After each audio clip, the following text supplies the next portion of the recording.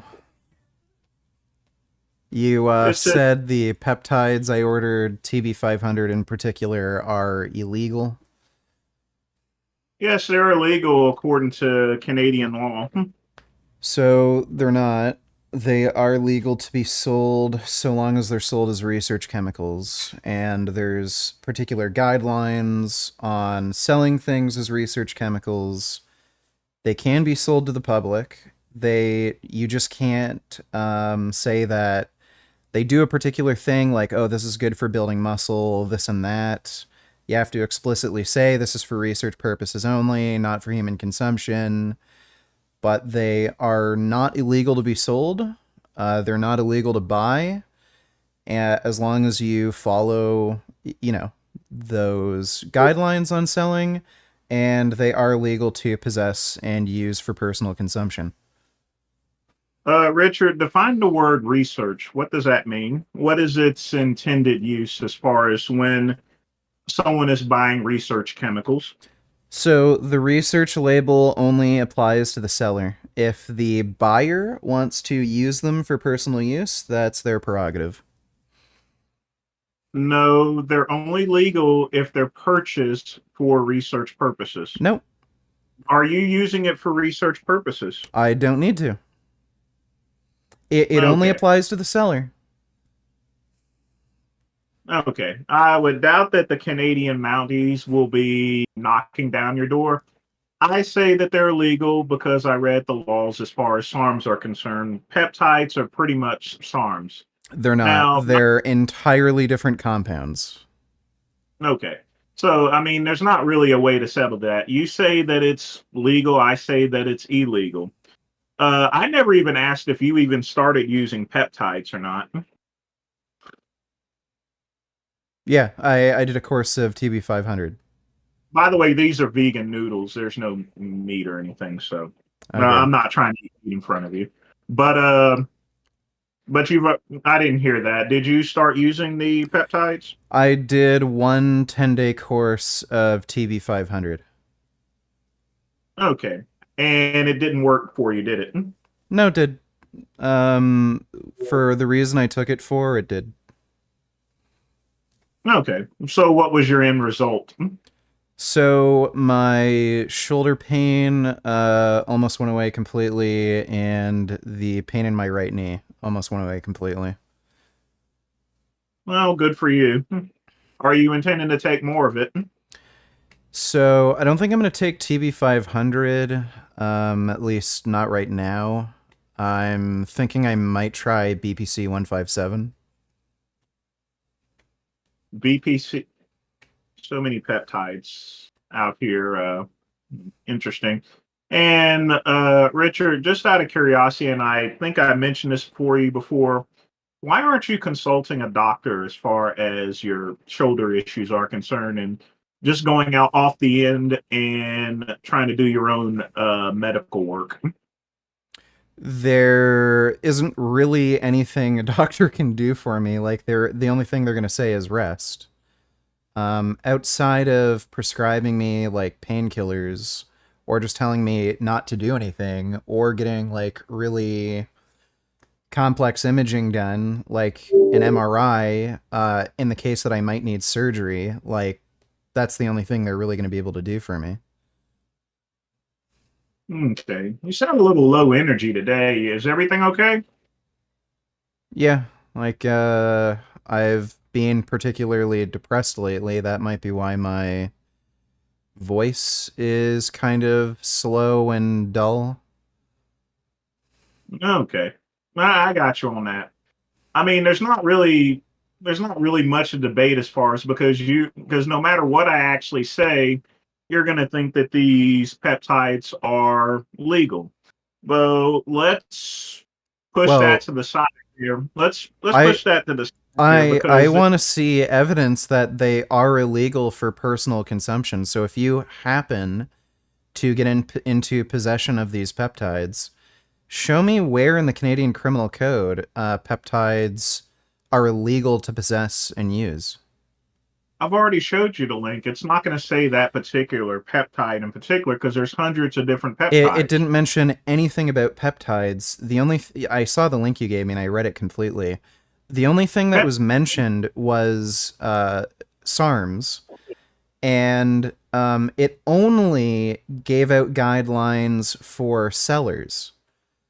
So they only crack down on sellers. Again, these drugs, there's nothing in the Canadian Criminal Code prohibiting their use for personal use. Okay. Do you think your country would agree? I mean, what's the best way to phrase this? Do you think Canadian law was intended for someone to purchase research chemicals for personal use? So Canada is a little unique to the United States, where when it comes to drugs and drug use, the law is only really concerned with sellers. So if you happen to be in possession of any drug, it could be heroin, could be Dilaudid or OxyContin, anything like that, as long as it's in your possession for personal use, no, the law does not crack down on you. And it actually looks like in the near future, all drugs are going to be legalized for personal use. Richard, that's not what the law was meant in place as far as Canadian law. And when you actually look at the link that I think you need to read the link that I sent you more clearly. One thing I can actually say, regardless as to how you term it or anything like that, it's a research chemical. It's meant for research purposes only. Now, Canada is not going to obviously go after sellers, It's sort of like crack, in other words. Usually the police in America won't really go after the crackheads. They go after the drug dealers, Yeah. They don't go after crackheads. So in this case, you purchasing these is similar to you being a crackhead, in other words. So that'll depend on the state, for one thing. If you're in somewhere like Portland, yeah, they don't really care about personal users. If you're in somewhere like Florida, no, they will charge you personally if you're in possession of something like meth or heroin, regardless of the quantity. It'll just be a higher class felony because then they can add it with like intent to sell. But no, in Canada, it's a fair bit different. We're quite a lot more liberal when it comes to our drug laws. And again, just because something is sold under the legal exemption of a research chemical, that doesn't mean that the person who is in possession of it needs to use it for as a research chemical. So if I ordered it legally online through the research chemical exemption, I don't have to use it as a research chemical. I can use it for personal use. Like, again, where in the Canadian Criminal Code does it say I cannot use a research chemical for personal use? Well, just in the name itself, that that the chemicals are only supposed to be used for research purposes. Yeah, so you're not, but you're not using it for research purposes. You're so using it for personal. That's for sellers. That law is designed for sellers so that they don't trick consumers into thinking that they can use this for some personal benefit. So where in the Canadian Criminal Code does it have these guidelines for personal use? That's just the thing. There aren't. It just shows. Okay, so then you admit it's not illegal for me to use it for personal use. It's illegal, but that's You just admitted that there's nothing in the Canadian Criminal Code making it so that I can't use it for personal use. You're not supposed to use it for personal use. Well, it doesn't matter. You just admitted there's nothing in the Canadian Criminal Code. Richard, let's put that okay. to the side. If the police were to arrest me and they found the TB500 in my refrigerator, and I told them I'm using it for personal use, what charge could they give me? They're not going to give you a charge just for the same reason why that a crackhead isn't charged. They're looking for drug dealers. Okay, well, you're claiming that this is illegal. So if they had the prerogative to arrest me because they didn't like me, what charge could they give me? You know, if I was still in law enforcement, I wouldn't charge you at all. I would just simply try to find out who the seller was. Yeah, so you said it's illegal for me to do this. So if there were police that didn't like me and they wanted to charge me, I know you'd be nice enough not to do that to me, but say if there were some bad cops who are assholes, what could they charge me with? You know what? I don't know really.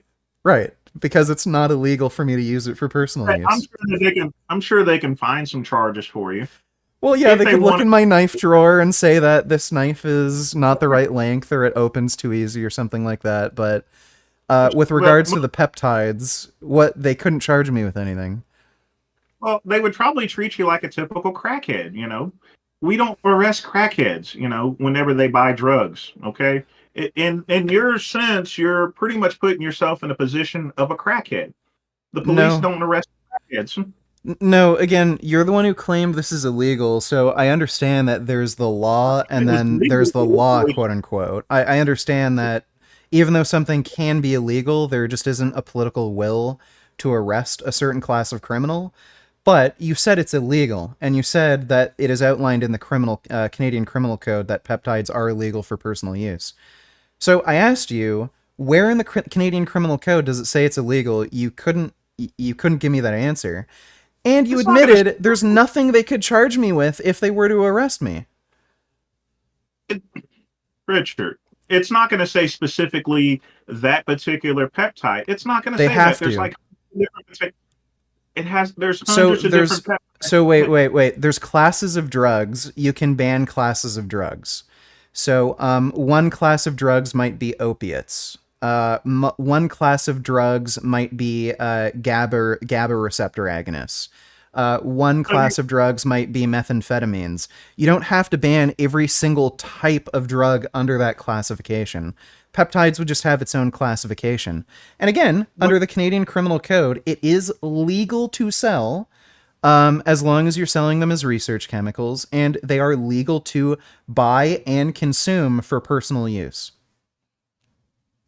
Okay. Would you at least admit that you're bending the rules? No. Like again, what rule am I bending? Like, where in the Canadian Criminal Code does it say you cannot buy these drugs and use it for personal use? Oh boy, it would take me hours to actually explain it to you. And but here's the thing, there, Richard. You know, months ago you started taking nicotine tablets, which you said which you argued with me saying that, and I had told you that they would only work temporarily and then they would stop being effective. You disagree with me. They stopped working. Where did you get the idea they stopped working? Well, let me finish where I'm getting at here on this, okay? And now you're taking peptides. But here's the thing there. You're injecting stuff. You've taken nicotine tablets. So at what point in time do you feel that, that you probably need to change your diet? Because for someone that promotes a vegan diet, you seem to be taking a lot of drugs. You're taking things that I would never take. I would definitely never take peptides. Dude, You want to didn't know you why? take pro hormones? I took pro hormones. I took steroids here. Yeah, so you took shit that literally fucking destroys your liver. Were eventually banned. You can't even legally buy them anymore. But you're saying you wouldn't take peptides, which, yeah, there's a lack of human research, but they've also not been shown to be harmful. Yeah, I've taken those and I'm paying for it, which is why I'm trying to educate you not to take the stuff here. Okay. Well, I've done my own research on how these drugs work, and I've seen research on human side effects, and I've also tried to find as many people anecdotally who've taken them, and I made an educated decision. I'm not going to say these are entirely perfectly 100% safe, but I did my own research, and I came to the conclusion that a 1 to 2 week course of these peptides would not harm me in all likelihood. Well, you're going to end up in my position. I'll tell you that right now. Well, I doubt it, since these peptides don't really pass through your liver. Oh boy. Anything else you want to discuss there? Because no, I can't seem to I can't seem to get through your head there. Well, you said the nicotine stopped working. I don't know where you got that idea. You said it on your live stream. No, I didn't. Yeah, you did. I can go to Veganism Exposes channel. What did I say? Okay, well, Veganism Exposed takes me way out of context, and he will trim like sentences so that it sounds like I'm saying something completely different. But what do you think I said? Okay. Are you still taking nicotine pills? Yeah. Okay. It said, I mean, on your live stream and I can pull it up there, that you no longer were taking nicotine pills and that you had to take more because they were being less effective. No, that's not what I said. He probably trimmed down what I said to make it sound like I was saying something different. I made mention that if you keep taking them, you develop an insensitivity to them. But again, I only take them when I kind of need to. So if I'm having a particularly stressful day and I get anxious or agitated, particularly when I start getting like anger issues and agitation, I'll take them. But then on days where I don't have that, I just don't take them. And sometimes for several days, I won't take any nicotine. And because of that, I maintain sensitivity. So I don't need to pop 20 tablets in a day to get the same effect. Boy. I have to say, Richard, you are the most healthiest vegan out there, popping nicotine tablets and injecting peptides. What is first of all, can you tell me what health problems nicotine lozenges specifically cause? And I'd also like you to acknowledge there are people who eat meat who also use nicotine for its medicinal properties, and they're also taking other drugs. Well, I mean, I can't say anything about it because I smoke cigars, which has nicotine in it. Yeah, it's probably worse for you too, because some of it's getting in your lungs. Right, but did a doctor prescribe you nicotine tablets? They don't need to. I mean, but did a doctor, Richard? A doctor didn't tell me to lift weights. A doctor didn't tell me to eat cherries. Like, I don't need all my information to come from a doctor specifically for it to be a good idea. But you quote doctors on some of your debates. Do you not?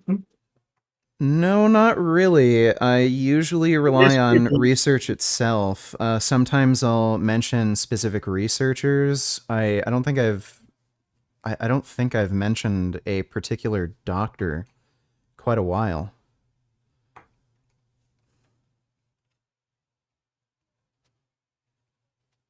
Yeah, you know what? I'm going to get back to the only thing I can recommend for you, Richard, is that you're going down the same path I went down when I was your age.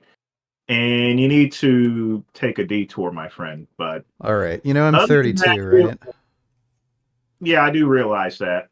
Okay. And that's when most of my stuff started there. So okay. Well, don't do the same thing that I did, which is pretty much what you're doing. Stay away from the peptides. Stop. Don't take those anymore. Well, the only reason I took peptides was because I had a nagging injury that wasn't really getting any better, even though I had significant time off.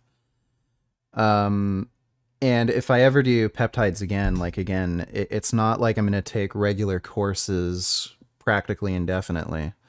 I did tear my tricep. It's a small tear right at the elbow where it inserts. And that's because I broke that elbow, mountain biking. That's where the tear occurred, right at the break. I might take BPC 157, and do local injections into the elbow to help it heal a bit faster. But I appreciate the concern. I understand where you're coming from, but I have some idea of what the drugs I'm taking do, and I obviously avoid things that would damage my lungs, damage my liver, possibly cause cancer in the future. Cousin, you don't know shit about peptides, my friend. I sold peptides. I'm one of the original people that sold peptides. And I'm going to tell you right now, don't take them. Don't buy no BPC 157. Don't get any SARMs. Don't do any of this stuff here. I'm just letting you know. But you're going to do what you're going to do. Okay? I'm just letting you know, don't take this stuff. We can argue back and forth as far as the legalities or not, but I'm going to be honest with you, you shouldn't be taking this shit to begin with. If your vegan diet is not working, then find a better vegan diet there, But I don't know why there's an assumption that my vegan diet isn't working. Like you're saying if I had a different diet, I wouldn't have broken my elbow mountain biking? Well, diet makes a determination as far as recovery time. I had a messed up elbow as well, but it was fully healed in like 5 or 6 weeks. And I'm a lot older than you, and yet your injuries seem to take longer than Well, mine. again, I broke this elbow last year, and it's a break that won't heal. There's basically a bone fragment that got just chipped off. Okay. And the tricep tore right at that junction where the break occurred. That's why the tear happened, and that's also why it's taking a little while to heal. I think it's been exactly 4 or 5 weeks so far. I'm able to train. I got elbow wraps to put pressure off the elbow, and I just started lifting again. I'm able to bench 275 for sets of 5 pretty easily. And without really any pain. So, I'm just curious, are you taking anything else, mushrooms or anything else other than peptides and nicotine tablets? Well, only the Wellbutrin that was prescribed for depression. But no mushrooms or anything, right? I haven't done mushrooms in quite a while. I think it's been at least 2 years, something like that. Okay. No, I'll take your word for it. But I got nothing else really to say. I mean, that's just it. You're gonna say that peptides are legal. I'm gonna say they're illegal. So why don't we just leave it at that? All right, fair enough. I'll just say that I'm right and you're wrong. And I'll say that I'm right and you're wrong. All right, but we all know that I'm right. Well, you're gonna find out how right you are if you keep taking those peptides. But anything else you want to ask before I get back to my live stream? No, man. Just take care. You too. All right, see ya. That was pretty fucking funny. Why would he say that like I'm wrong when he doesn't even have an argument? It's so funny. Let's see, Dodo donated $2 after this react. Let me see. Oh my god, tech lead, longevity, fertility are true signs of health. That's gonna be something else. Thanks for the donation, Dodo. React to this.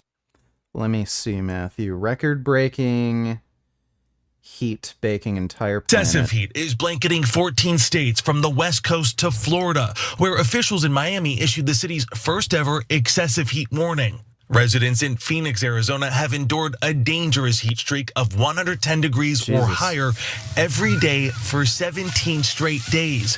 One more day would tie the 1974 record of 18. Brutal heat waves are hitting not just the United States, but other countries across the globe, in some places breaking temperature records and putting millions of people in danger. Now, first, here are some more details on these unprecedented temperatures that are impacting us here in the United States. A shifting Gulf Stream is drawing hot air from North Africa into Europe, and also causing near record temperatures across North America. Wildfires have been raging for months in parts of Canada, where more than 10 million hectares of forest have been destroyed in just 6 months. The previous record was 7 million in an entire year. While in the US, more than a third of the population are now living under extreme heat advisories, and it's not only affecting the land. Water temperatures in the ocean around Florida are off the charts. They're in the 90s, very warm. And it's not only in Florida. Something like 40% of the planet is seeing a marine heat wave right now. That's very serious. And in a Well, yeah. It's global warming, so. Show your recliner, looking to get something big, comfy. Don't want it to be too huge. Any recommendations? I think this is a Bentley recliner. I got it from Leon's. Let me see. I don't know if they have it listed in their catalog anymore.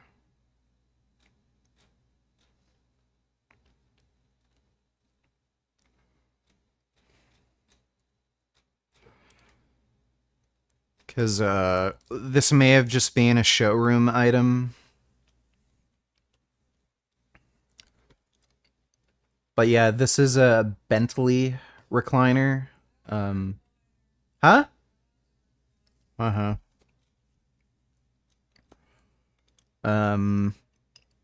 If you're going to get a recliner for,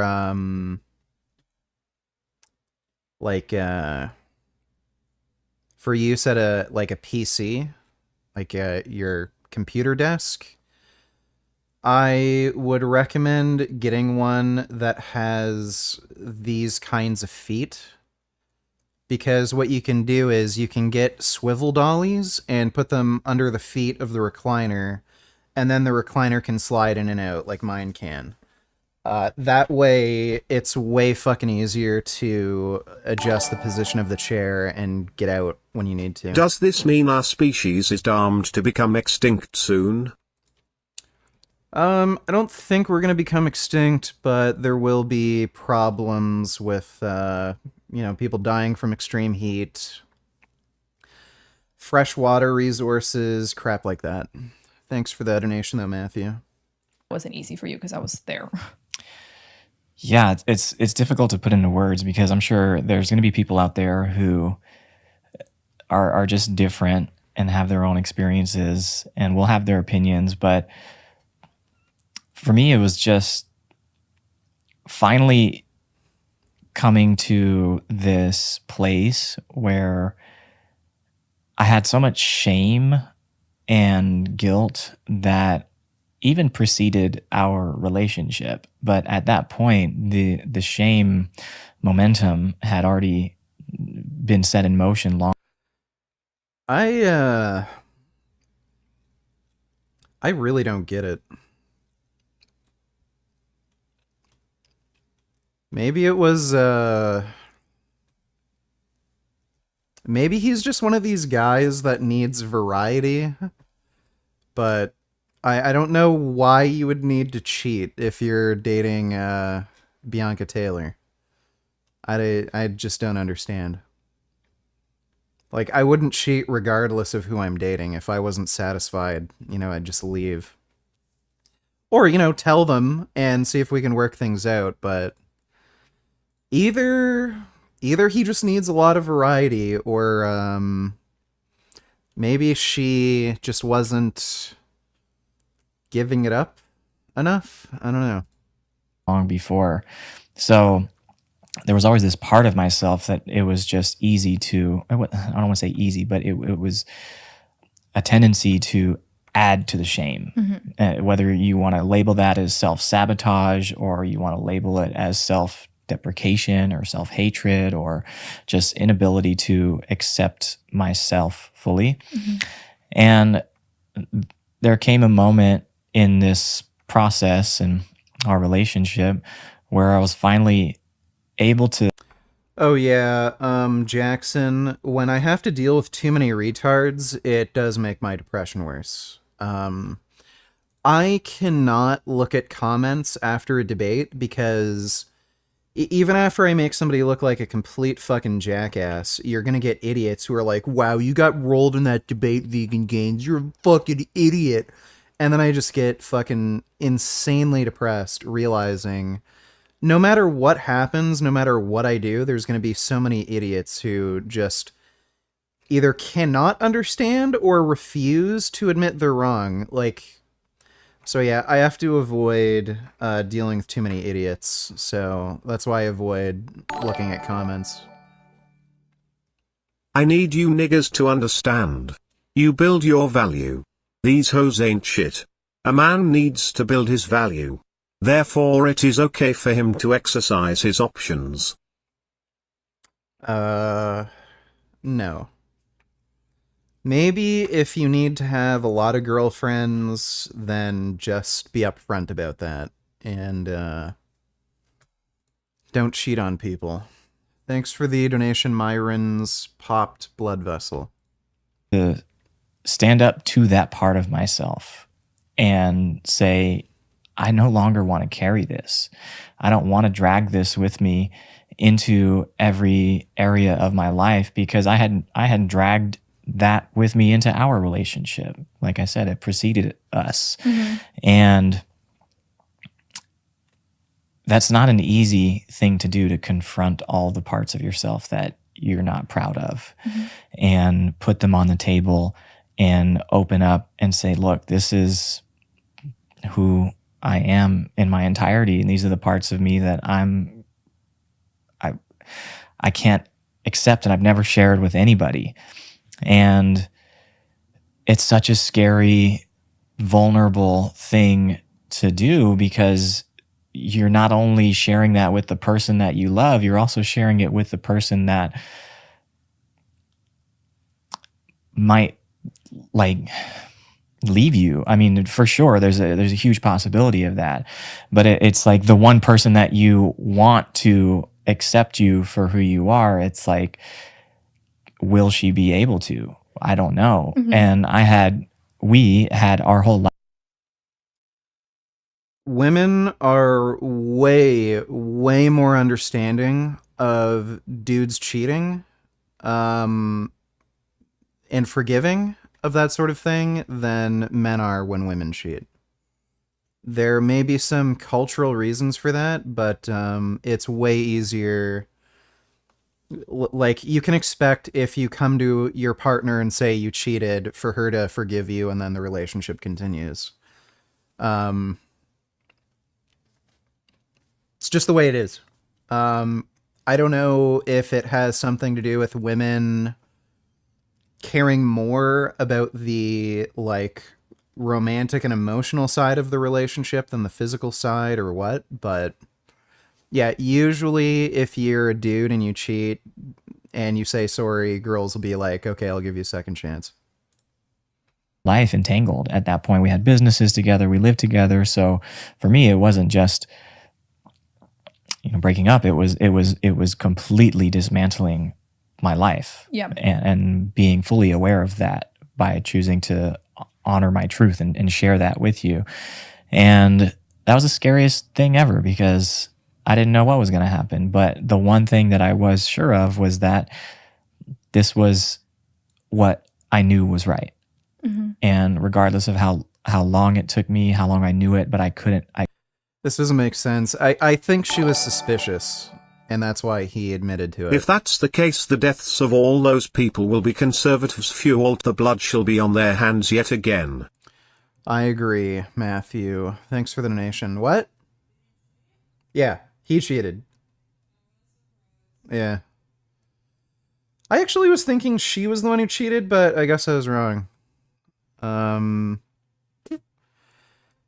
Yeah, like, I guess he would technically have a lot more options for cheating if he's, like, only interested in vegan girls. And she was only interested in vegan guys. If you're, like,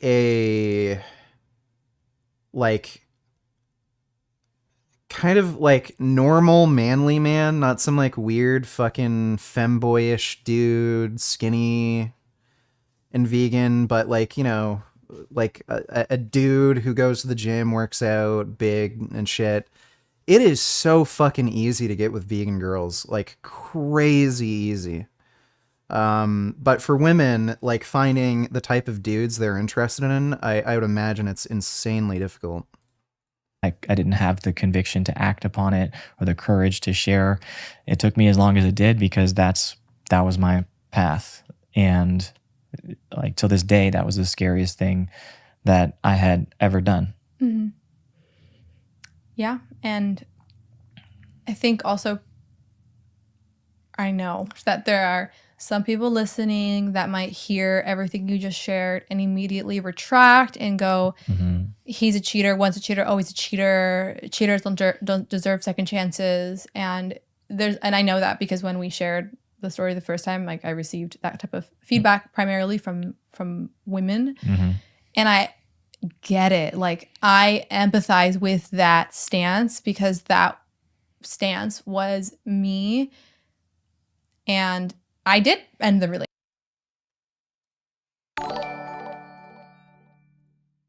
If Nemi keeps wearing that shirt, Bianca doesn't have to worry about any other women going near him. POV Vince trains for years and challenges you in the ring.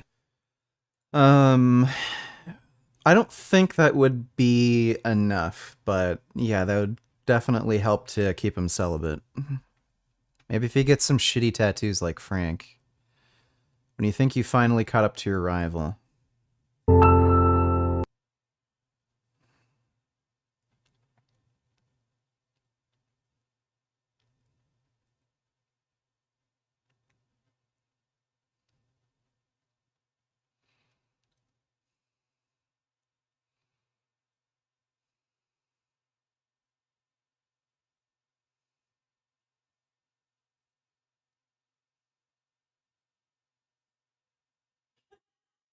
What?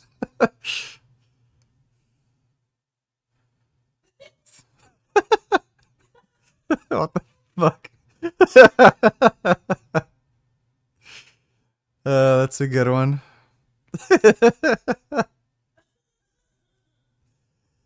I don't think it'd go quite that way, but I think I'd still win. Thanks for the donation, Quest. Skip to 320. I'd kiff this is your think but this is badass berserk tribute to Lift 2. What? No. Oh wait, he's lying next to me. 320.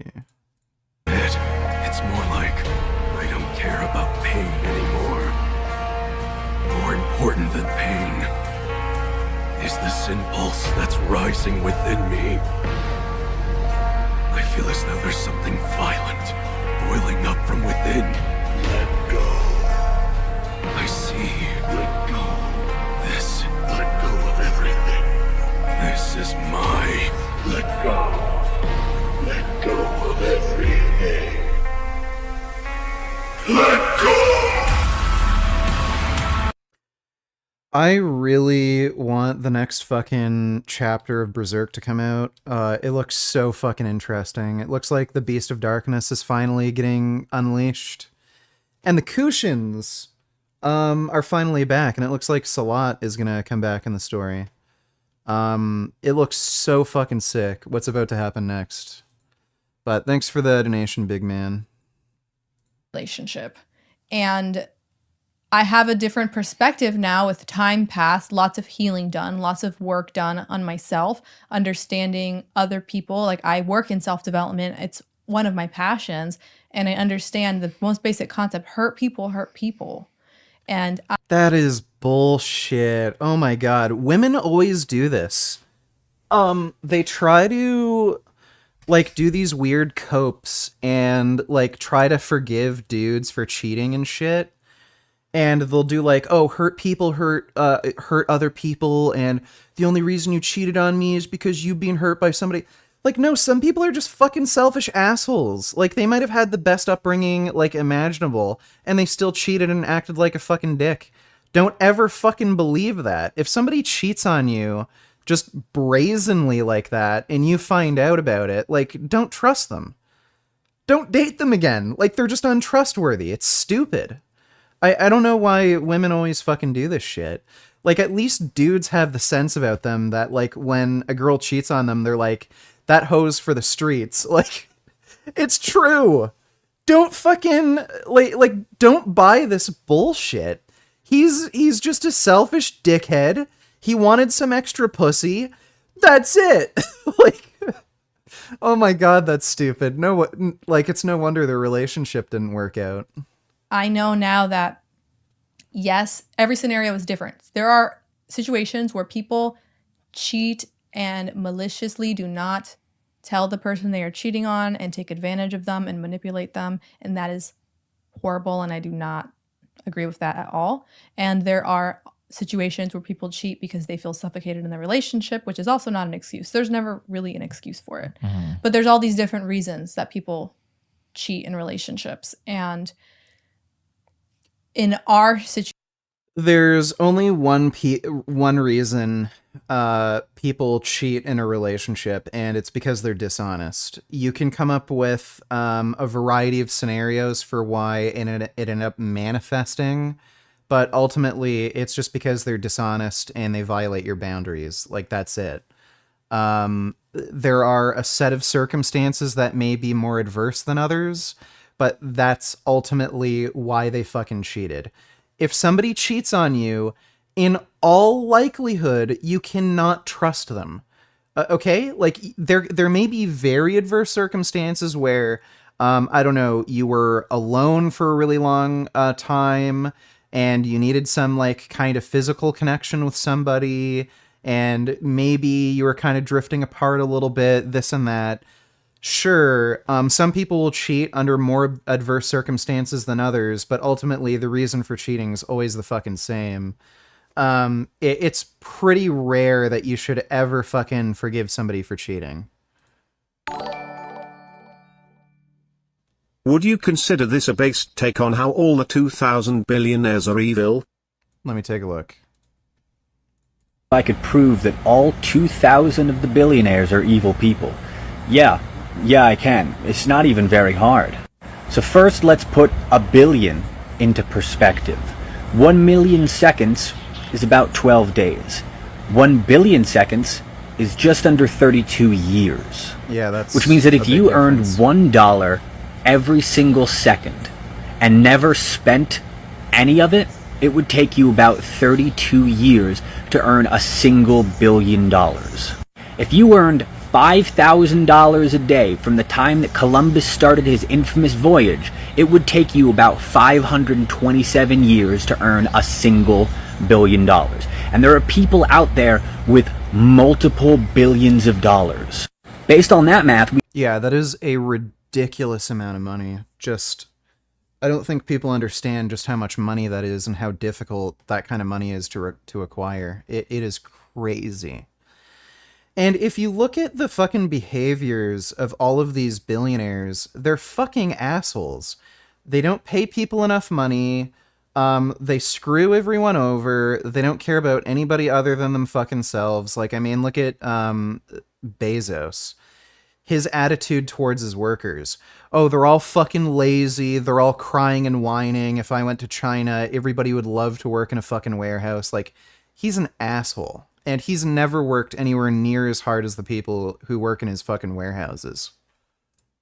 we can conclude that there's no ethical way to acquire $1 billion because there's no physically possible way to earn that money solely through the value of your own labor. Yeah. Which means that in order to become a billionaire, you have to steal the labor value of thousands, if not millions of people. And I don't know if he's one of these people like who's like Vosh, where there's no ethical consumption under capitalism. I don't agree with that, but I would agree that, yeah, turn that kind of money, you basically have to screw people over.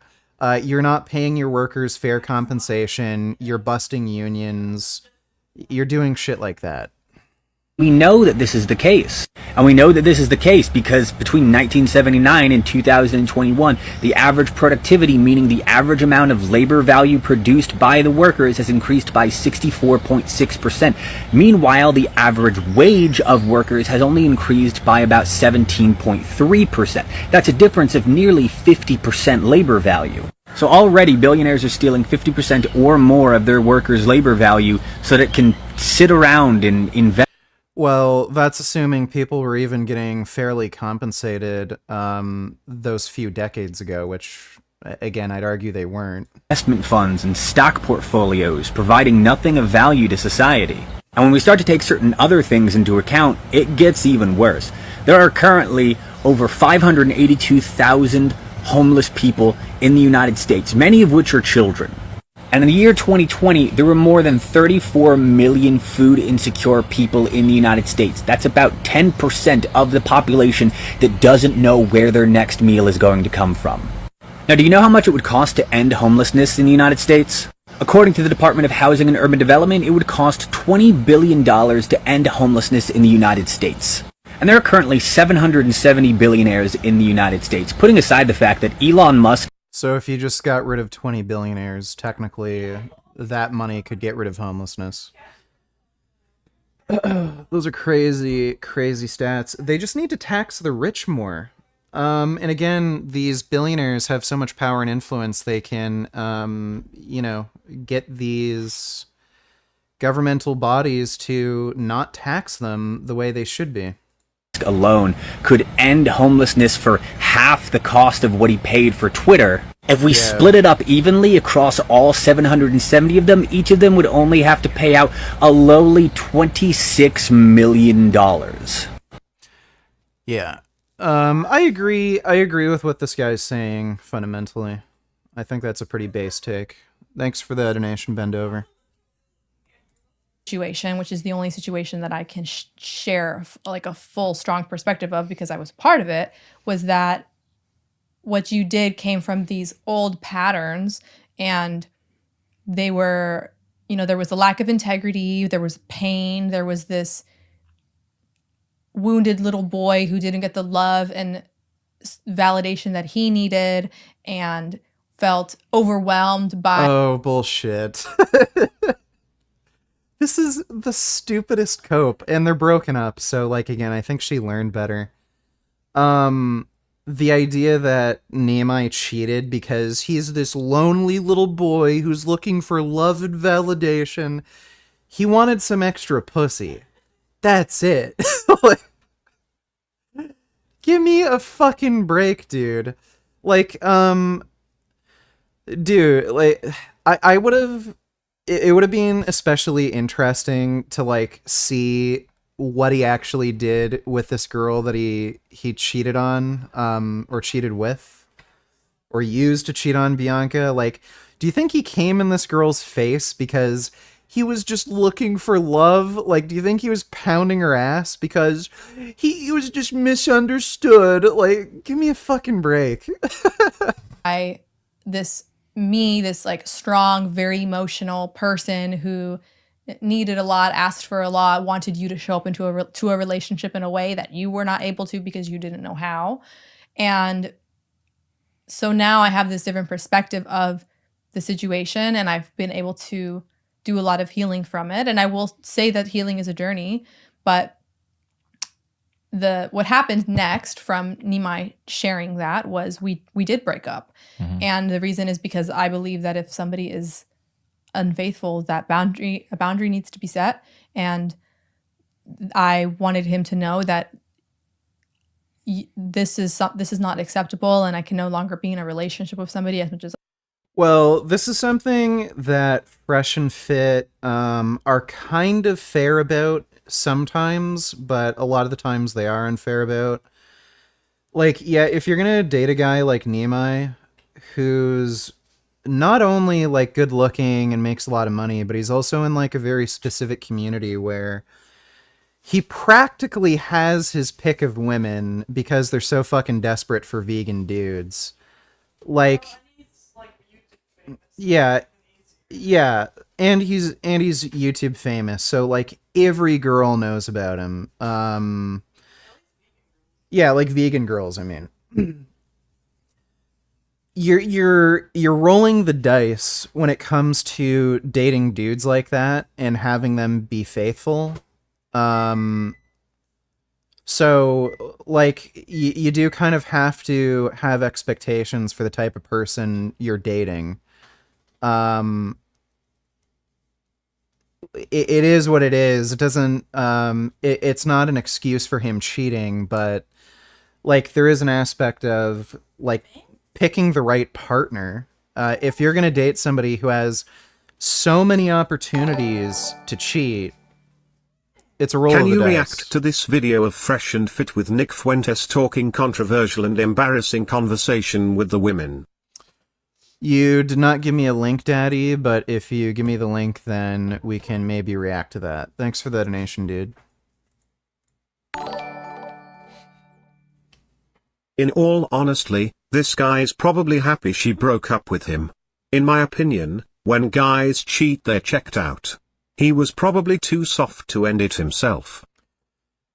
I don't know about that, man. Like, they did get married 2 weeks ago, so...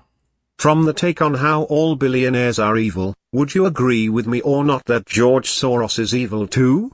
But I'd say that he is the lesser of two evils. Like if we were to compare Soros to Musk, Soros is way less evil than Musk, who is the worst emo. So, I think there are billionaires, and I'd put Bill Gates in this category, who try to use their money to better the world. You can't just... You're not going to be able to just hand out $20 billion and expect homelessness to be gone. So it is a little more complicated than that, but I don't know how much fucking money. It would be in the billions at this point of dollars that Bill Gates has donated and invested in helping to like get rid of homelessness, poverty. He's big into vaccinations. He's put a lot of money to help different communities get food security. So there are people like that, and George Soros is one of those people. He has donated a lot to help public health and education. So I wouldn't say all billionaires are evil. There are people with that kind of money who do try to help the best they can. But again, they're pretty fucking exceptional, and most of them aren't, like, they're not going to donate all their money, like, once they die. I think Soros is planning to get rid of most of his wealth because he knows he's gonna die soon. So I think he's planning to. I know Bill Gates is also planning to get rid of most of his personal fortune, so that he can do the most he can before he dies. But most of them aren't doing that. They're just passing all their wealth down to their kids and then, you know, just maintain that kind of wealth in their family. Thanks for the donation, though, Ben. Let's watch some of these pole dancing vids.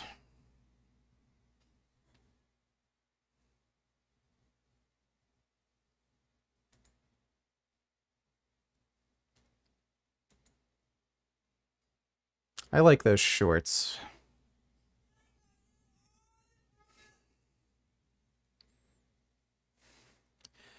Good shit. Hell yeah. You know, I think she like deleted her OnlyFans, and it's kind of odd timing that this happened because seems like it has something to do with their weird relationship.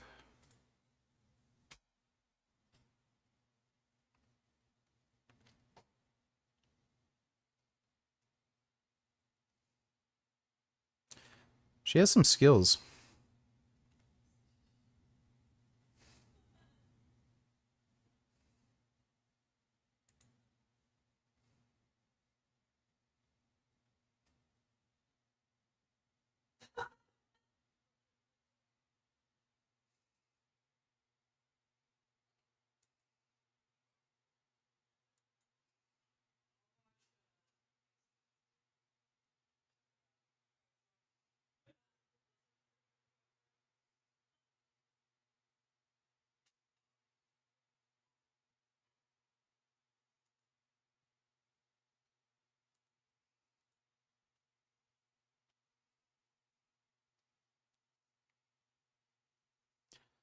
Wish I could look that good wearing shorts like this.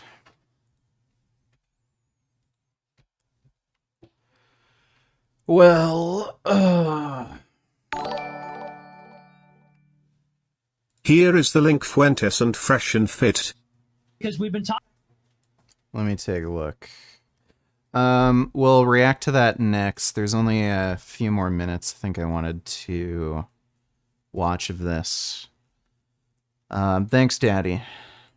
I love you, and Apparently she didn't cheat at all. What? He's really annoying, though. Jesus.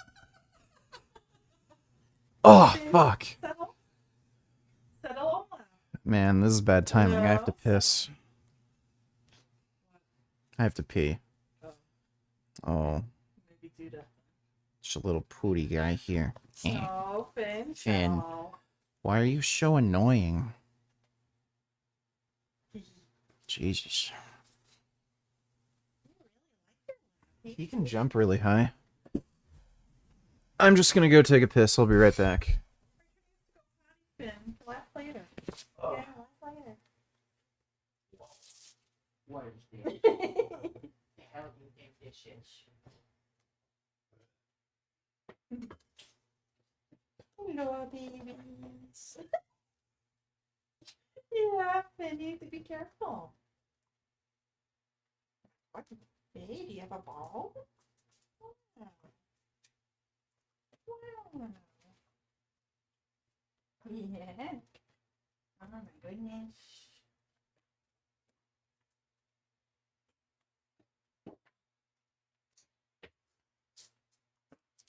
Hi. Hi. Just little dog. Yeah.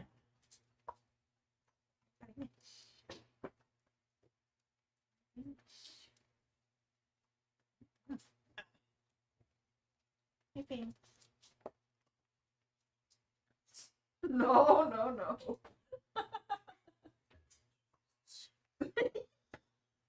These dogs. Oh my God. Where's Finn? Here, me. Finn.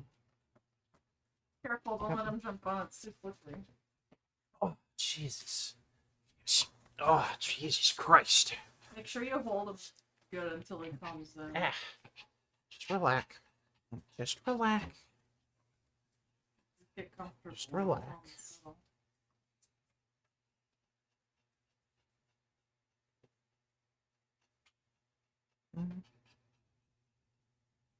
It's my little pooty boy.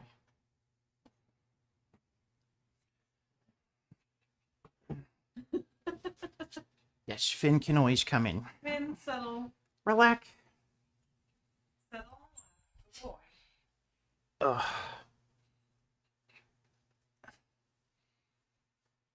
First thing I said back to him was thank you for telling me through tears and snot and shaking and a broken heart. Because I also wanted to acknowledge the part of him that was growing, which was the part of him that was like, I'm finally coming clean of, I want to become a person of integrity. I want to become an honest person. I don't want to do these things anymore.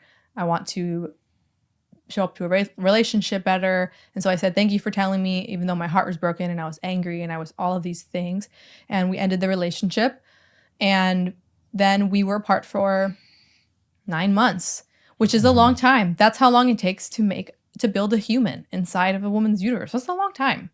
So I know whenever we shared this story the first time, some of the comments I received from women who have that like strong stance against cheaters as well was, oh, like if you take a person back after cheating, then you're insecure. If you take a person back after cheating, then you don't have a lot of self-worth. And the thing is that I didn't just take back someone who cheated on me. I started a new relationship with a completely different person. And if you think that if you can say that you're not the same. It is fucking weird how they got married and then after 2 weeks they broke up again. So I don't know if he cheated again. It kind of sounds like it. Same person that you were 9 months ago, then we can also say that you were not the same person that you were 9 months prior. Yeah, he admitted to cheating, and then they were broken up for a while, and then they got married.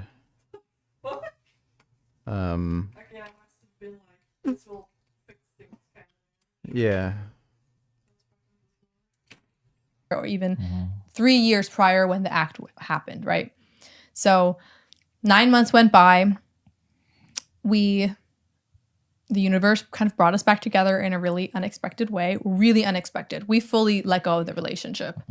We were spending time with other people, and I was actually really loving my single life. Like, I loved it. I was like my first time going on dates with different people and having freedom and living by myself, and I was really loving it. And I was finally at this place where I felt so healed and confident. And then we found each other again. And you were, what was your time like at that 9 month mark, 9 months later?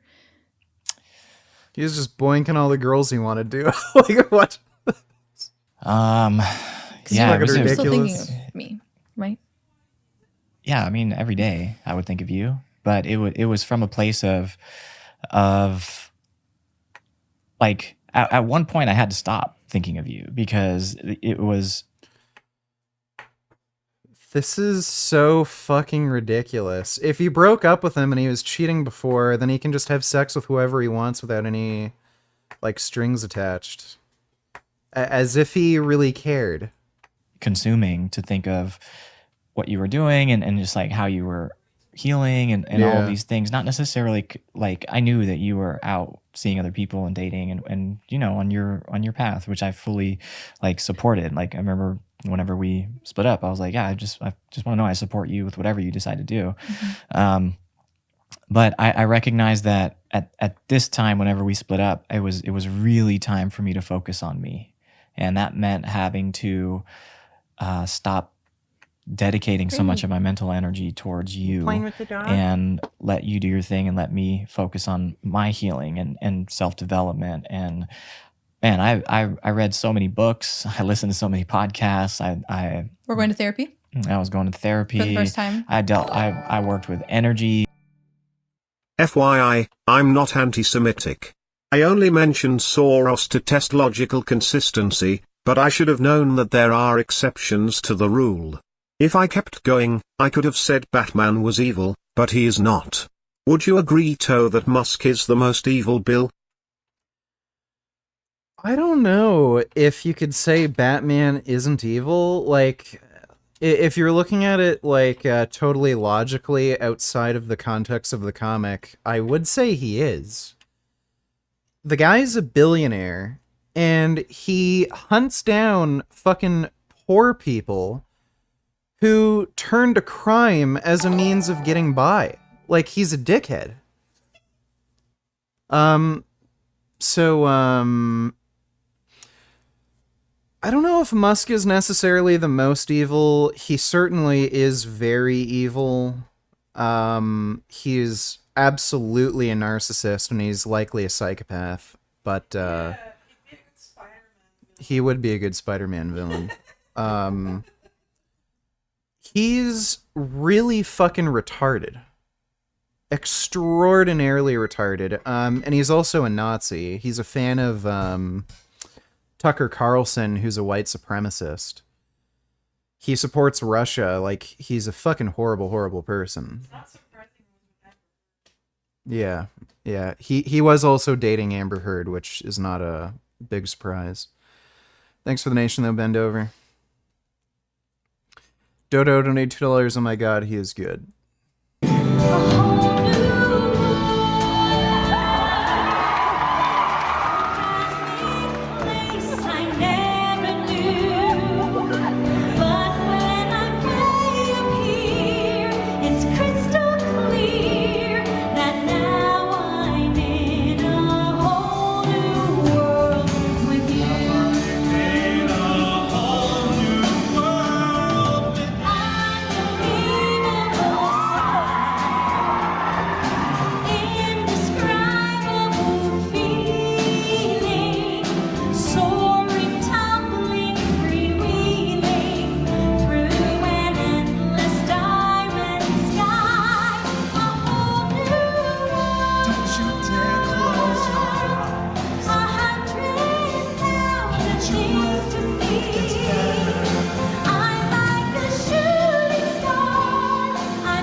He just randomly was in the audience? That's kind of funny. I don't know if he's a professional singer or not, but that's pretty funny. Yeah, it looks like he does singing, maybe semi-professionally at least. Yeah, Princess Jasmine was definitely the hottest Disney princess. She had a nice big nose, too. I like big noses. She is undoubtedly the hottest Disney princess. You can't even fucking argue.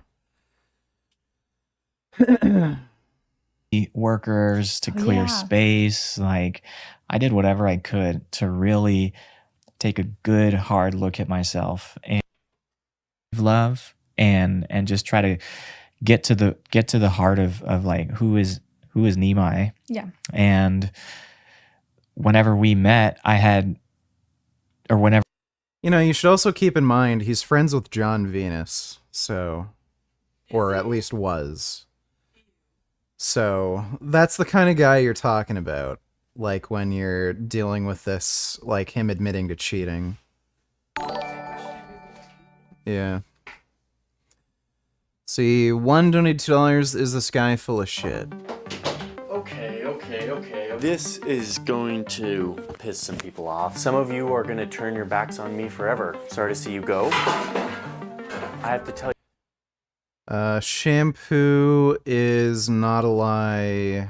There are greases and oils in your head that the only way to wash it off is to use shampoo.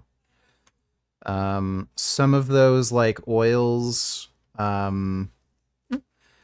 like get mixed with sweat and shit, and they will really like get in your hair a lot. And then, so if you're very active, you sweat a lot, if you wear like helmets and shit, you probably want to use shampoo.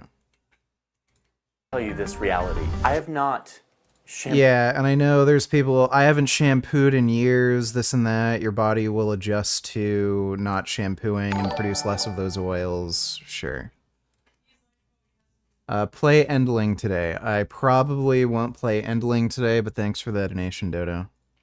A cycle. The cycle looked like this. My head, which produces natural protective oils, would be washed with shampoo. Shampoo is just a chemical that attaches to these oils on your scalp, and then when you wash that shampoo out, the oils are attached to them and they leave, ridding your head of oils. The shampoo also cleans off any pollen or dust that's caught in your hair. So my hair was now clean, very clean. Oh yeah, and this guy isn't me. This is just a stock footage representation of me. Material that makes it shine and restores all of that butter. Silky butter. Is that even a thing? Okay, pomade is made of, wait for it, oil. Or oily and Why is he adding this stupid shit to his hair? Yeah, I know there's people who have persistent scalp irritation who stop using shampoo and they say it got rid of that that irritation. It's likely just from the like added like fragrances that were causing the irritation, not removing the oil from their hair and scalp. If you have persistent scalp irritation, try using a shampoo that doesn't have any scents added to it. If you still get it, then yeah, you can try doing the no shampoo thing. But again, if you're working out and getting sweaty, and especially if you're like bike riding where you're wearing a helmet and things get even kind of greasier and grimier, you probably want to use shampoo. Dodo donated $2. Play Endling today. Probably not going to play it today. Thanks again, Dodo. Talking about race mixing. Okay. You know, that's sort of been... That's the first time that word has been said. On the show before you guys got here. Okay. And indirectly also, yeah. So I thought I'd ask the panel, and this is really prompted by Myron, because, you know, I respect everybody's opinions on this, but what does the panel think about race mixing? You all have black boyfriends, stuff for The Jewish boyfriend. Why don't we start with you? What do you think about race mixing? Do you think about this? That is a fair question. So, I actually don't necessarily call it race mixing. I call it interracial dating. So just okay off the bat, I don't know the exact time frame, but I believe in the 1950s, that's when interracial marriage was legalized. Please, someone correct me if I'm wrong. I can't put a correct date to it. But $2 play Life is Strange today. I was planning on playing Life is Strange because the story is getting more and more interesting. And I wanted to keep playing it. Thanks for the donation, though, Dodo. But I don't think it's inherently bad. I don't think it's inherently something we should strive for. If it happens, it happens. Are you a little warm? I know there are certain people who their dating preferences are anti one specific race. I do not agree with that. But if someone comes from like a very Asian family and they're like, listen, for cultural reasons, for like getting along reasons, for integration reasons, it's going to be in my best interest to date another Asian person. I really do get that. But if someone is like, you know, an Asian person who says, I'll date anyone besides Hispanics, that's, you know, it's a little sticky. I see. Why don't we just go around the panel? Can I say my position first? Yes, Is that go. all right? Yes, okay. I know. Yeah, you guys are probably curious. So here's some videos to react to. Let me take a look. I'm live right now, but iDubbbz, after, you know, becoming transgender and a bunch of other stuff, says that he wants to fight me. We are not in the same weight division whatsoever. I'm 5'9", and I haven't weighed myself. And I'm not fat, but I haven't weighed myself. And everyone in my chat right now is getting me wants me to train with you. Now, theoretically, if I did decide to fight this guy, right, for charity, of course. I'm just kidding. Yeah. How much do you weigh?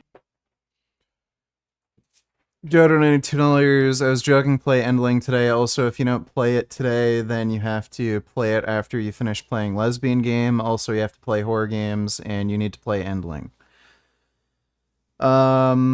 We will likely play it after playing Life is Strange.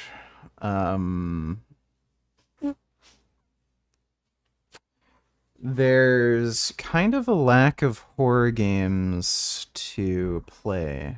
I have a bunch. I think I've played through all the horror games that are already in my list. Like that I have on my PC. Play Castlevania, it's horror themed. Still gotta finish Evil West. Gotta finish Ghosts and Goblins too, haven't finished that game. I'm not gonna play pieces of shit though, like, what's the dumb game? Amnesia? I'm not gonna play stupid horror games where you can't, like, fight back or anything. I think there was a top-down shooter that was a horror game. I might end up getting that. I forget the name. But I can play and stream that. Thanks for the donation, Dodo. Dodo donate $2. What happened with Kid? Is he debating you? What's the situation now? Can you show the emails? I haven't messaged him back. He agreed to do the debate. So we will... as long as he's still willing, we'll do the debate. Dude, Jedi Survivor has the most ridiculous fucking updates. What the fuck is this shit? It's a 3.4 gigabyte download, but it has to, like... It has to verify the entire game. That makes no sense. That's crazy. How much do you weigh, bro? I have no idea. I want to say one, like 50, 160 or something like that. I haven't been weighed for a very long time, but I'm 5'9" to give you a accurate. I know we're different weight Raven divisions or something Manor. like that, but theoretically, if we just threw that shit out the window and I decided to fight this dude, would you be willing to train me? Because I asked Chad if it was Go on. Do you want to win? Do you want to win, or do you just want to go in and do whatever? Oh, I would have to win. I'd be willing to fucking give the dude money underneath the table to win. He's not going to take money underneath the table. He's also... Did you play Zelda? If so, did you like it? I just bought it, hopefully it's fun. I didn't play the new one. I played Breath of the Wild, and I enjoyed it. Especially the part where you go to the Gerudo village. The Gerudos are so fucking hot. I gotta download the emulator for it. Once I download the emulator, I'll stream it. I don't want to play it on the Switch because the Switch version sucks. It doesn't run well. It runs at a low resolution. The controls suck, so... Switch has the worst fucking controllers ever. But I'll play it on PC through emulation. Thanks again, Fohammer. Dodo $90. You have to email Kid back or he will forget about it or change his mind. You need to email him now to do it. I need to see you debate Kid, then get SJWs. Like Desette, crying that you intellectually raped a child. Also, you need to play the new Dark Pictures game. Is there a new Dark Pictures game? I thought that one I just played was the last one that came out.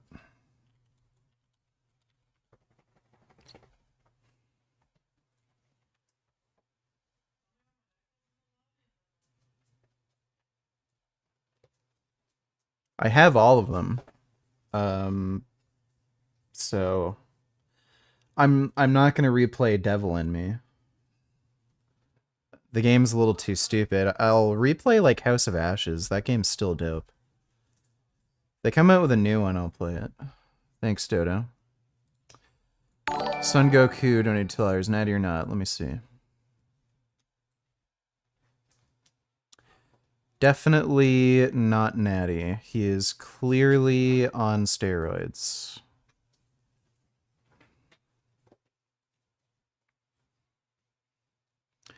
He's not, like, ultra super retard strong.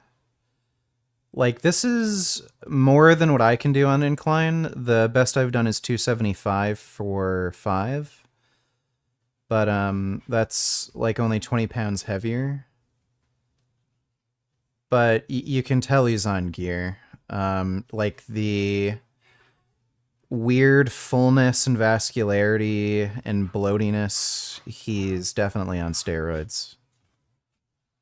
This is just stupid. You can also see the glands under his nipples are inflamed. That's just a fucking dumb exercise. T-bar rows are stupid. It's a deadlift, 525. He's not ultra ridiculous retard strong. Like, there's naturals who can lift this weight, but he's just clearly on gear. So yeah, he's not Natty. Oh yeah, there he is, hanging out with Tristan, another fake Natty. Thanks for the donation though, Son Goku. So taller, he weighs more, and he's not bad at boxing. He's not bad I'm gonna put those facts out there for you. Those are facts. He's bigger, and I would say he's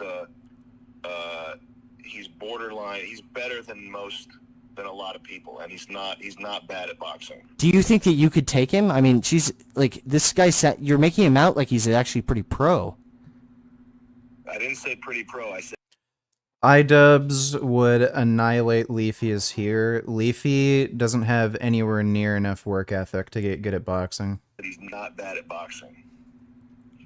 and he's bigger than you and he's heavier than you. So you would need to train very seriously for a long period of time, and you'd have to put weight on. You would have to gain weight. I mean, see what I'm saying? I know that like how it goes is like, you know, there's a weight. These conservatives are always fucking ridiculous. Like, so often they have like insecurities with, you know, masculinity and shit, but they're always the ones who are like, fucking libs are such pussies and all this crap. Leafy is tiny.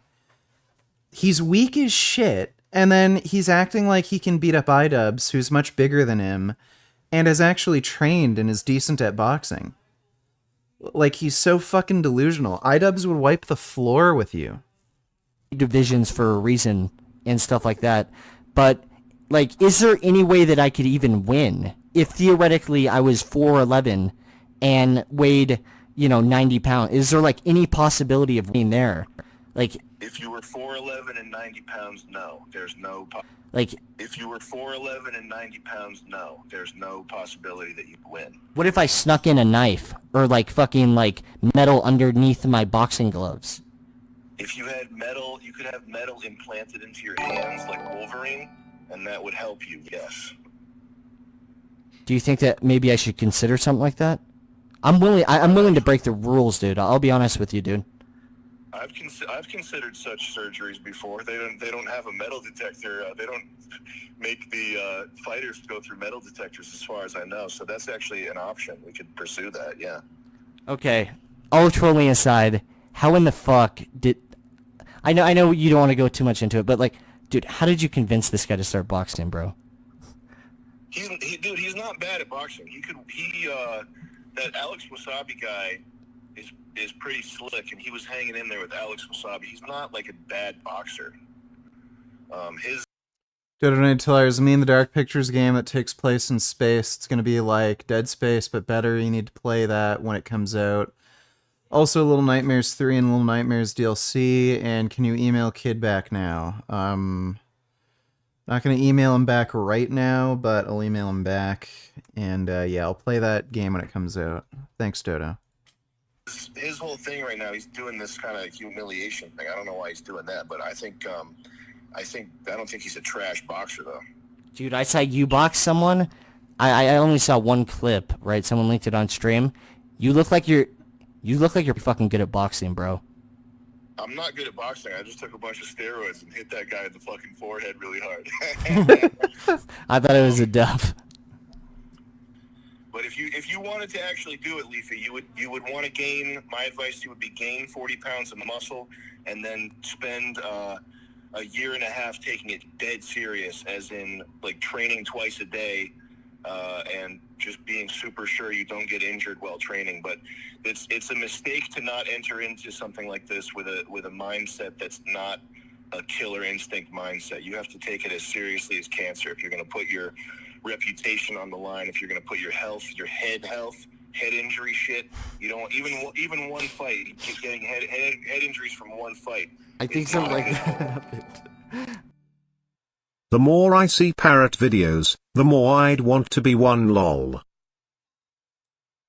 Oh my god. Parrots are fucking hilarious. That's amazing. Wow, those are some good burbs. Look at him. Oh my god, they're so silly. Wow. I don't think I could ever get tired of that.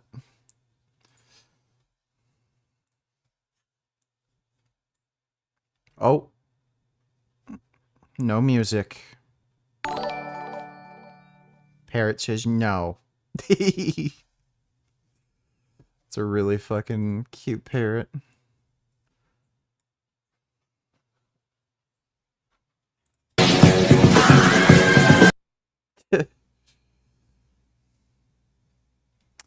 That's a sweet burb. Thanks for the donation, Ben. Donate Tellers. Email Kid back now or you're going to forget. I'm not going to forget. Thanks for the donation, though, Dodo. Yeah, one single fight can actually... One single bad fight can actually knock a lot of fucking points off your IQ score. you can lose like 5 IQ points off of one bad fight. It's crazy. Say what? I said I think I saw some shit while I was watching some of the clips with. I don't know why he fought the Dr. I'll different topic. Dude, did you? I heard some clip of you saying that he really did say that he is usually the puppet master in this in situations like this or something like that, and that kind of became a meme, and I thought it was like the best meme of all time. Dude, no bullshit. Did he actually say that shit? Like that like. Man, I don't want to shit on iDubbbz anymore, but yeah, he did say that. But I think he's been punished. He has to not be. He's got to turn it around, man. He's got to have his. I don't know, man. I don't know what to say. Fair enough. It was fun talking to you. All right, Leafy. Have a good one. If I ever do decide to start boxing, I think I will He is never going to do boxing. Have to go train with you. You're saying some shit that I never thought about. If you want to get serious, I would do it with you, but it's a big commit. Don't underestimate the amount of time, the time commitment. It's like, to get good is like 1.5 years training twice a day and also putting on muscle and just living that lifestyle. If you enter into it half-heartedly, No way you'd be able to do it. Who's the internet comment etiquette? That fucking that fucking nerd that got his ass whooped. Like all these guys that get their ass whooped is because they don't take it seriously. What are you doing over that's there? The main thing. It's just. Or Mai, what are you doing over there? It's a lot of work. It's like 1.5 years of only this, you know. I think some people have it in them, and I think other people don't, dude. And I think you have it in you. So congratulations on this. If you ever fight, hit me up, man. Sounds good. Have a good one, man. Yeah, Leafy is never gonna do it. He has no ability to train like that. Me, so here's my position. Okay, it's a little. Okay, you're going to be surprised about this, I think. Me? Yeah, so I've actually said on my show a lot, it's a little controversial in my community, but I'm actually attracted to women of all groups, of all races. Okay. See, I'm 21st century. Well, here's the controversy. But he's gay. He's not interested in any women. He's just saying that. I would never date someone from outside my race. I agree. Okay. But here's why. So I'm Catholic. Because he's racist. You know, my body count 0. I want to have sex with my wife, just my wife. This guy has paid femboy sex workers to go out on dates. And I only want to have sex to have kids. And I want. By the way, it's quite likely that Nick has had sex with men, but according to him, because it's gay, it doesn't count as sex. So he'll say his body count is 0 because, it's with a dude, so it doesn't count. I want kids that are from the same group as me. I want white kids. So naturally, it follows if I want to have a wife and I want to have white kids, then I shouldn't date someone outside my race because I'm not going to marry them. Correct. So that's my position. Yeah. He's never even had a girlfriend. He's never dated a single woman. This is a guy who is not interested in women. He's gay, and he lies about being gay and says, I'm gonna, have sex with my wife. He's never gonna date a girl. He's never going to get married. He's just going to have sex with male sex workers for the rest of his life. But we'll go around. What do you guys think about that? What are your thoughts on it in general? What about you? So I'm sorry. Someone had a I was gonna say, if that's the way you think, Baby Blue, then keep that in your vicinity, because But he has the right to not. I agree. I agree. Because dating outside my race makes me feel weird. I've done it just to make sure that What was his? Not really gonna watch this whole conversation, but Nick is just full of shit. He's gay. He would never. Today, guys, I'm gonna. He'd never, ever date a girl. Tech lead: longevity and fertility are true signs of health. Not necessarily. You could live a very long time, but be very unhealthy. There are people who have cancer, like literally for decades. It's just that the cancer's under control, or they're able to put it into remission, but it comes back. Like, like if you're talking about health, yeah, longevity is an aspect, like how long you can live. But avoiding disease is also an aspect of health. Fitness is also an aspect of health. If you're able to live to, say, 100 years, but for the last 20 years of your life, you are so weak that you can't get off the toilet on your own, and you need somebody to help you off the toilet, would you say that person's healthy? Review the video by the channel Tech Lead. He now posted a new video called How Muscles Can Shorten Your Life, How to Live Longer. It's a hot topic on my channel right now, so I'm curious. Muscle does not shorten your life. In fact, there's sarcopenia, which is age-related muscle loss, which is a huge health problem. It not only shortens your life, because if you can't be physically active, you're not going to live as long. On top of that, it reduces your quality of life. Again, like, people have sarcopenia so bad, if they go to take a shit, they can't get up off the toilet. Like, what kind of life is that? Curious to see what he will say. As far as I know, him and I are the only guys who talk about this topic of exercise, or at the very least, extreme bodybuilding being bad for your health. It's common sense. Yes, the dipshit who's a tiny, skinny little twink is telling us that exercise is bad, and you should avoid having muscles and lifting weights. The fucking skinny dipshit, who chances are, by the time he's an elderly man, he won't be able to do anything, and he'll need somebody to help him off the toilet. Sense, but it's not common sense to the brainwashed masses, unfortunately. Alright, we need to talk. Muscles can kill you. I see a lot of... They cannot kill you. There's no mechanism in which having more muscle mass will, in and of itself, reduce your life expectancy. young people out there hitting the gym, celebrating their wins, they're bulking up with these big muscles. You're going to shorten your... The reason the youth does that is because of the influencers, This guy's an idiot. if you actually check out the face expressions... Yeah, dude, he's on steroids, so that's a little different. Of these influencers, then you will notice that they hate going to the gym. Your lifespan that way. A lot of the bodybuilders actually don't live past 48. Yeah, so these are guys that are on literally all the steroids. Do you think most people going to the gym for health and fitness are on gear? That's the average age that... And by the way, these are pro bodybuilders. That they live to. Yes, it's pretty normal to die in your 40s and 50s as a bodybuilder. If you're on drugs, you could die in your 20s. By the way, what is this reference? He just Googled professional bodybuilder lifespan. Mean age of death was 47 years. That's the mean. If you actually look at the range, it says 26.6 to 75.4. So, like, what's the mean age of death for your average American? Average American mean age of death. So that's a mean. Male born in the United States today will be 70. So that's the average. Like, again, a mean is different than an average. A mean just means the middle between the two extremes.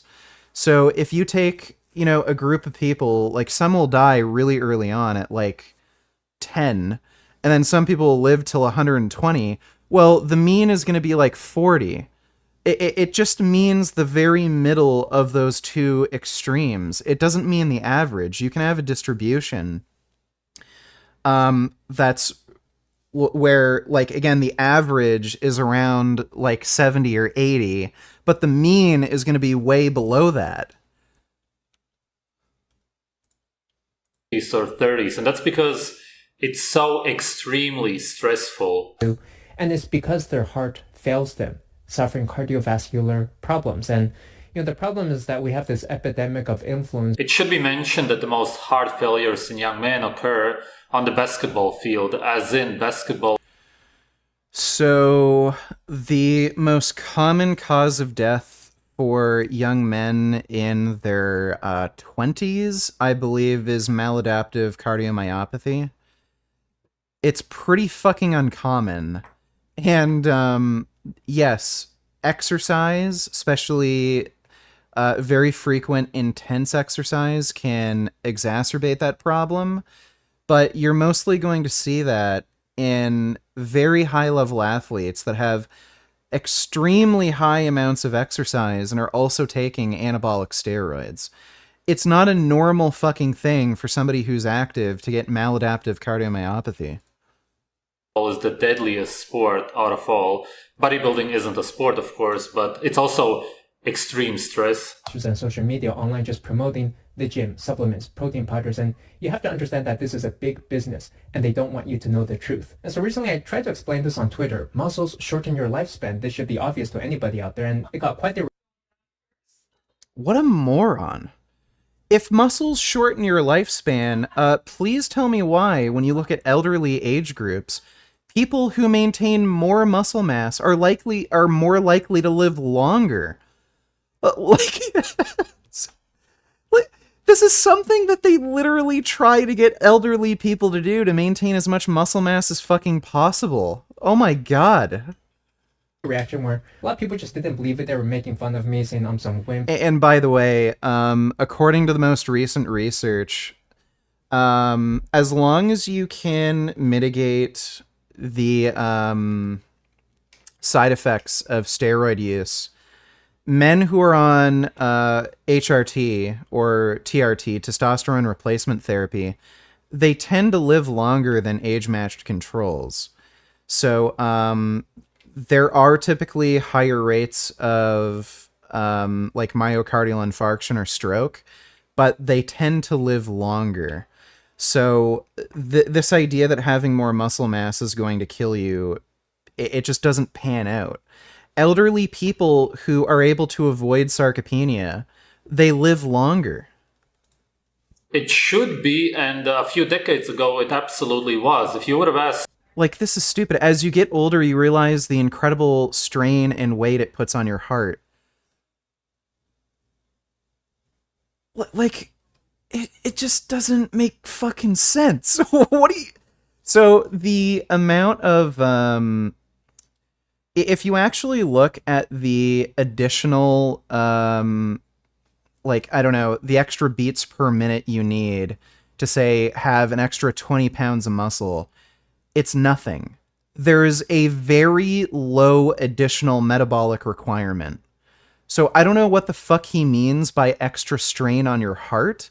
If you look at the deaths that these bodybuilders have, it's usually not hypertrophic cardiomyopathy where their heart just stops. It's usually myocardial infarction. So there's a blockage that leads to their heart, and then they end up dying. I like my veggies, especially summer squashes, cooked until they're really mushy. Am I cooking the nutrition out? No, you're not. It's fine. Cook your veggies as much as you want. Doesn't really affect the amount of nutrients in the food all that much. Thanks to the now. Kid Boo donated $2. Let me see. One of the common arguments is that, well, like, if you don't support this young person in transitioning, well, then they're just going to commit suicide and their blood is on your hands. This suicide narrative is an extremely powerful one because it's like, well, no, I don't want to do that. If you want to be you, then yeah, I'll call you your pronoun and I'll support you in your transitioning because I don't want you to commit suicide. The biggest study that's ever been done on this came out of Sweden. So very, very progressive culture. Doesn't matter if the culture's progressive. What matters is the like the strength of the research and the methodology in that particular study. And I don't know what he means by culturally progressive. Wasn't that fucking trans woman who won the female beauty pageant, wasn't she from Sweden and she got like a bunch of fucking death threats? Or was that Norway or something? Like, I don't know what he means by progressive. There's bigots fucking everywhere. Then about 8 to 10 years after the surgery, their suicide rate climbed to 19 times higher than the general population. Yeah, so I think I know what study he's actually looking at, and I'm pretty sure the authors ended up disavowing the study. It got a lot of criticism. Basically, what happened was they didn't look at whether or not the people wanted to transition, and those who wanted to transition actually got a benefit from transitioning. Those who didn't, but ended up transitioning, didn't get a benefit. So the people who wanted to transition and did actually saw a reduction in suicide risk and generally better overall well-being. If you just put in everybody, lump in everyone, and you don't have any granularity to the data set and look at whether or not people wanted to transition, then yeah, you can get numbers like this. And by the way, just because they have 19 times higher suicide risk compared to the other the general population, you don't want to compare them to the general population. You want to compare them to people who wanted to transition but couldn't for some reason. Wow. If you isolate out the female to male transitioners, suicide rate more than 40 times higher than the general population. But if you're just doing a short-term study of just like, hey, 1 year after the surgery, you don't want to compare them to the general population. You want to compare them to, like, I've already said it. This guy's they don't regret it. Let's follow them a little bit longer down the road, because the longer the study and the more people. Yeah, this guy's a fucking moron. Again, it's pretty clear that if you allow people to transition when they want to, suicide risk declines and other metrics of well-being improve. This guy is just a fucking idiot. It doesn't matter. You're not comparing them to the general population. You're supposed to be comparing them to other trans people or people with gender dysphoria who want to transition but couldn't for some reason, either due to financial reasons, bullying and societal pressure, like their family told them not to, stuff like that. This guy's a fucking idiot. Thanks, Kid Boo. Somebody who's going to live longer. Hey, what are you doing over there? My? Oh, that was Faye. What are you doing? What's going on? What you guys looking at? Who goes to the gym or somebody who doesn't? 99% of people would have said the one who goes to the gym, seeing as he has a more stressful life, he generally does more, is going to live a shorter life. But nowadays, if you say that, people just can't wrap their heads around it, and that's because they equal going to the gym as something healthy. Some soy boy programmer nerd, and it's like, let us watch 5 minutes or so. Starting at 2:25. Let me take a look. I'm assuming this is going to be bad because it's Aiden Ross and Tate and Jake Paul. You know, fuck this shit. You guys are ganging up on me. Jake, are you going to fight Andrew? Andrew, going to fight Jake? Would you guys ever fight? Well, I'll tell you something. Let's talk about this because there was a time where I called out Jake Paul. There was that time. So let's talk about that.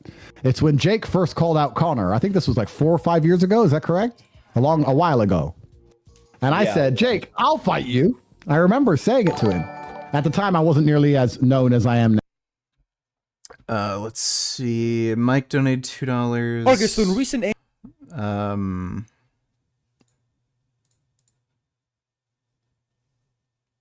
Is this the same? Yeah, I think that's...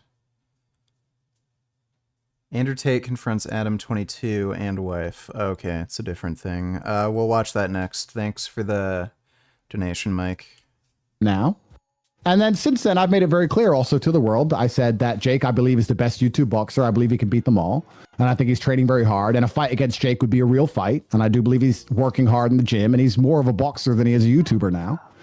I don't think we're going to fight, especially because of my current legal situation. I can't even leave my house. However, I do think that in terms of YouTube boxing, I'm glad it's a space now. I like the idea of people with beef fighting each other. And I do also, and I want to make this clear to everyone, and I've said it multiple times, I do think Jake is the best of all the YouTube boxers. I don't think that can be denied. Well, thank you. No, I appreciate that. I think, yeah, my answer to it would be like, if you figured out your... If you're talking about all the YouTubers and influencers, who have been boxing, you know, in like Keemstar's promotions, iDubbbz promotions, I would agree. Jake Paul's probably the best out of all of them. Probably. The only exception maybe being possibly KSI. I don't think he's fought KSI, right? I don't know if they're in the same weight class. KSI did beat Logan twice. So, if KSI gets back into doing that sort of shit, maybe, but yeah, Jake Paul would probably be the best, at least in his weight class. Legal situation, I think you should get in there because it would be massive. Maybe not with me, maybe with whoever it is, but everyone I think would want to see you fight. Everyone wants to see it. It would make a bunch of money. And I don't want to say, but before I was arrested in December, there was a conversation ongoing about me fighting someone, and I'm not going to say who it is because it didn't happen. And I asked for a lot of money, and they offered me all the money I wanted, and it was very close to being signed. And then I obviously ended up in a prison cell, so certain things changed. But yeah, I know the whole world wants to see it. The whole world would love for me to get in there and fight somebody. I'm very aware of that. But we have to make sure the stars align. Like if we could ever figure it out, I would be down to do MMA. Yeah, I don't think KSI was as skilled as Logan Paul, but KSI had way more endurance, and he was able to deal with, you know, he's able to deal with a fair bit of abuse. Like, he has a chin. So he did get a lot better with their second match in terms of like his skill. And he has pretty decent hands. He can hit hard. So I don't know what would really happen if he were to fight Jake. I think Jake does hit harder and he is a bigger dude. Or boxing either. Like the PFL would make it happen. So if you ever figure out the situation, I think it would be huge. Wait, you know what we should do, Jake? While you're next training, I know you're only 18 days away from a fight, but next time you're training and you want some sparring, fly to Romania and we'll spar and we'll film it and we'll decide if we want to release it or not afterwards. But I have no problem. We could have a sparring match anytime. That's easy, right? I'm down for that, but we can't release it for free. That's like, it's like giving the people what they want for nothing. That's kind of crazy. Yeah, that's true. Hey guys, I would love to. You know, I'll spar too for you with you guys. Fuck, Jake, let's just go to Romania. We'll go 50-50 on the jet. Go to Romania, Jake, and I'll spar. We could do a threesome spar. I'm with it. Why do you make everything sound weird? Dude, I'm down to just spar with you guys for fun. Guys being dudes. I'd be up for it, but I understand Jake's a professional fighter, and when you're a prize fighter, you want a prize, right? Still a thing that's going to happen in the future. Andrew Tate and Aiden Ross stream. They invited Adam22 and his. Look at this. This was insane. Hi, guys. Do you hear me? Yeah, I can hear you all. Hello. Glenna, this is my friend. I don't know if you've heard of him before. His name is Andrew Tate. Never heard of him. Hi, nice to meet you. Nice to meet you. How are you? I'm pretty good. That's good. Yeah, good.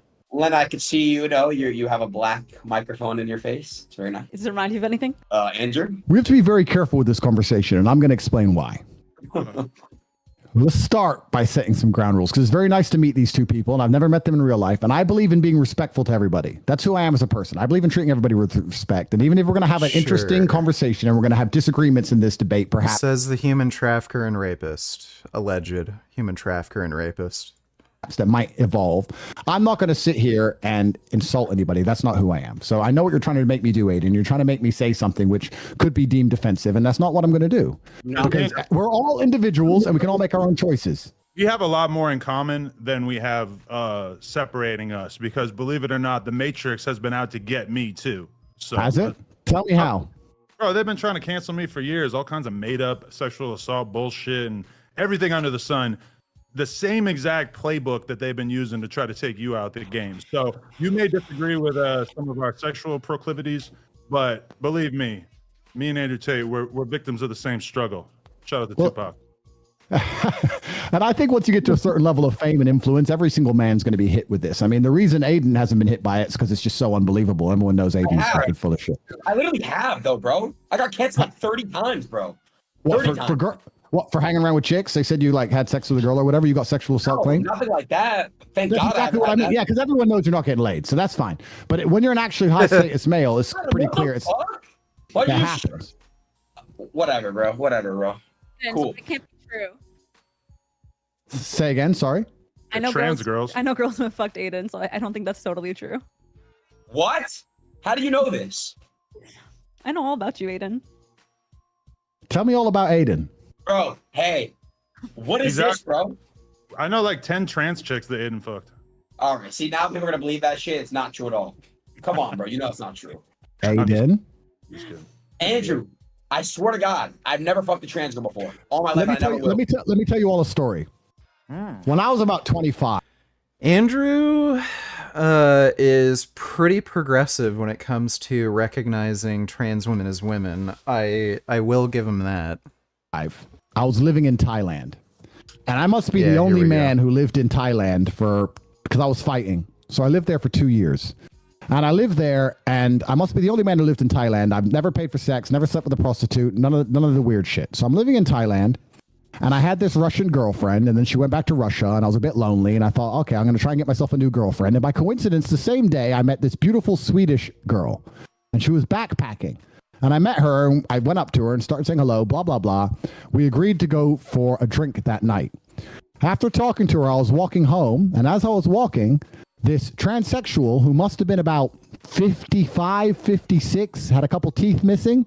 Some man, clearly a man, I don't want to, misgender, clearly a man, but was a transsexual, was walking across the road from me.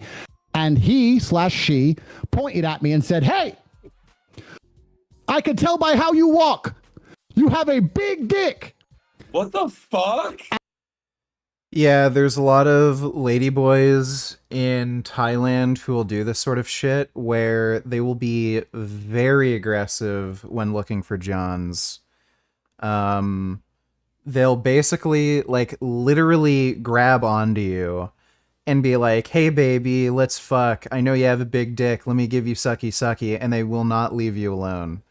That is a thing, so he's probably not lying about that. And I looked back at this transsexual and thought, well, I'll take the compliment. And I said, yes, that's true. Thank you very much. And I continued on my walk. That was the end of the story. Until 9 o'clock rolls around, I get on my motorcycle. I go down to this bar to meet this Swedish girl. I'm sitting there. I get drinks on the table. She turns up 20 minutes late. And I'm sitting there with the Swedish girl. And after an hour and a half of drinking and enjoying each other's company, I'd already kissed her twice. I was due to go back to her house because my house was a dump and she had more money than me. And we're going to go and stay at hers. When the transsexual walks in the bar, and in front of the entire bar, she walks in and points to me across the bar and goes, "Big dick." And the entire bar stops. What did and she looks. say? Big dick. She said big dick. And the entire bar stops. What is the height and weight of Andrew Tate? I wonder if he would date a woman like Vladislava Galagan. Probably not. That doesn't seem like his type. I've seen the kind of girls that he dates. He seems to be, mostly interested in European and Slavic women, and very kind of girly girls who are slim, wear a lot of makeup, that type of thing. Let me see. I think Andrew Tate is like 6'2". You could probably find his weight from when he was competing. Okay, it says 6'3", 205. I think he's probably like 6'1" or 6'2". So I've seen him with other people.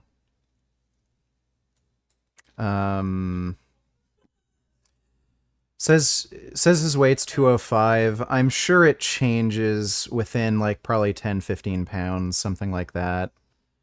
He's a fairly big guy, especially when he like lifts weights and shit. He gets pretty jacked. So probably at his biggest, he's around 230. Maybe at his lightest, he's at 205. That weight is probably from when he was fighting at like light heavyweight or something.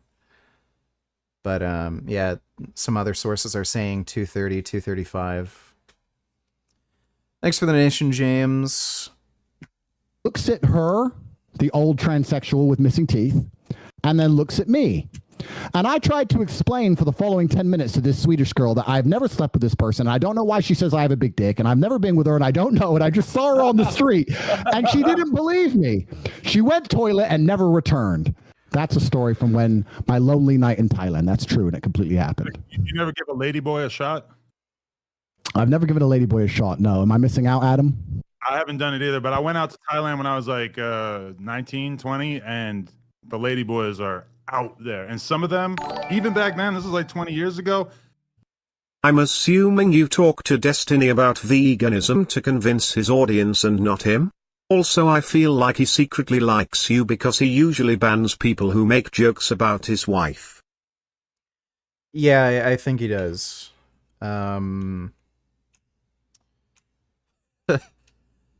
I recall him saying he's bisexual. I wouldn't be surprised if he kind of has a thing for me. Maybe I should tell him that I'd be okay with him watching. But thanks. But yeah, the reason I debate him isn't to convince him. It's really to convince his audience because he clearly has very motivated reasoning. Thanks for the donation, though, Drew. They were doing a pretty impressive ruse. Like they looked like more of a woman than a lot of women that I know. So, yeah. The fuck is going on with shout out to them. Fucking video. I've seen a ladyboy kick the fuck out of a dude. It was a really interesting sight. He was saying some shit to her, running his mouth, and she literally fought like a man and beat the shit out of him. And it was pretty interesting to see. Heels on and everything.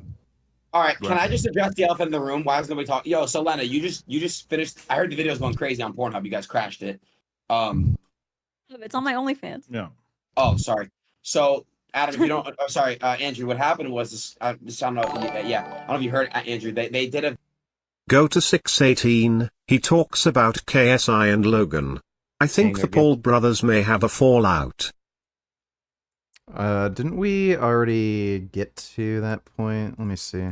Fighting KSI? Would you still be down to fight him? Is that still a thing that's going to happen in the future? I've been down. I've been down. I've been trying to make it happen for a long time, and I think everyone can see that. And he's the one that has always had an excuse with music or touring, and then America is not and will never be a Christian nation.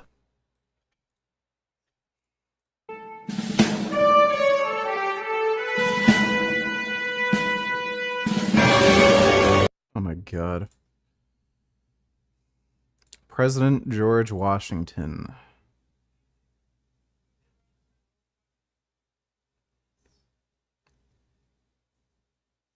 Well, yeah. It's pretty clear the founding fathers. I know I've argued with Andrew Tate on this. There's no way they would have had an interest in making a separation between church and state. Even if they want, like, while having this interest in making the U.S. a Christian nation. I think the founding fathers had enough foresight to know that could easily lead to, something like fascism. They probably didn't call it that back then, but I think they had enough foresight to know that could lead to some shit they didn't want. And, I mean, these were very radical progressives at the time. Like, the idea that they would be particularly religious and want the nation to be Christian is just fucking retarded. But yeah, thanks for the nation, Ben. And he wants to drain the weight down to 180 pounds, which I agreed to if he wanted to do winner takes all for all the money. And so he says, okay, sure, we'll do winner takes all. He says it on Twitter. And then we go behind the scenes for the negotiations with his manager. And his manager ducks the whole entire thing. They're like, oh, no, not winner takes all, like only an extra $1 million. So then there's like a weight thing going back and forth. And yeah, Jake Paul's way bigger than KSI for sure. It just seems to me that he doesn't want to get it done. Are Logan and KSI really close, or is it all just a weird like promotional thing? I think it's they're like acquaintances. Okay. But it is like this weird thing. But they both kind of like joke about that. Like I've seen Logan be like, "Yeah, we're best friends," like, and kind of say it say it jokingly. But obviously they're business partners and that whole entire thing. So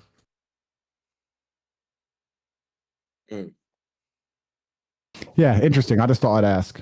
And I have nothing against Logan either. I think a lot of people think I have a problem with Logan. I don't have problems with anybody. I live with a pure heart. I'm a happy man. But I just thought I was just curious about that. oh, who would you pick in the fight? And Logan's like, oh, I don't know. That would be tough for me. Like, no, it's really not. Like, Wait. and So when you ask, he eventually says like, well, I would have to pick Jake, but he plays both sides definitely, and it does get annoying. But it's like I also respect his hustle as an entrepreneur and as a businessman because he created this multi-billion-dollar company now with his enemy, and I can't hate on that. I want my brother to accomplish his goals, and I'm happy for him. What age? do you guys None of this is interesting. video? Basically Adam and them, they're married. They've been married for a while. They have a beautiful family. And basically one day, they decided to, basically Adam said, hey, hun, you can go ahead and get a BBC by this guy. So they had a big black cock insert her puss. And was not in the video. And that's pretty much what happened. And thoughts, Andrew? Well, I think I mentioned this on one of my previous podcasts. I said that I wouldn't personally do that, but it's not my personal preference. But I want to make something clear. I'm really careful about what I say to people. I don't want to insult anybody. That's not who I am as a person. If that's their personal decision to make, then they can make their own personal decisions and do as they please. I'm not here to sit and say they shouldn't do it. All I can say is that I wouldn't personally do that. That's not something I would allow my woman to do. But perhaps I'm missing something. Maybe you can tell me why I'm wrong. I'm not sure. The thing that the most important piece of context that is missing is the fact that we already had been doing porn for, maybe 5-6 years, or really since the very beginning of our relationship. And, she is 32. She is a mother. Realistically, she's not going to be doing this forever.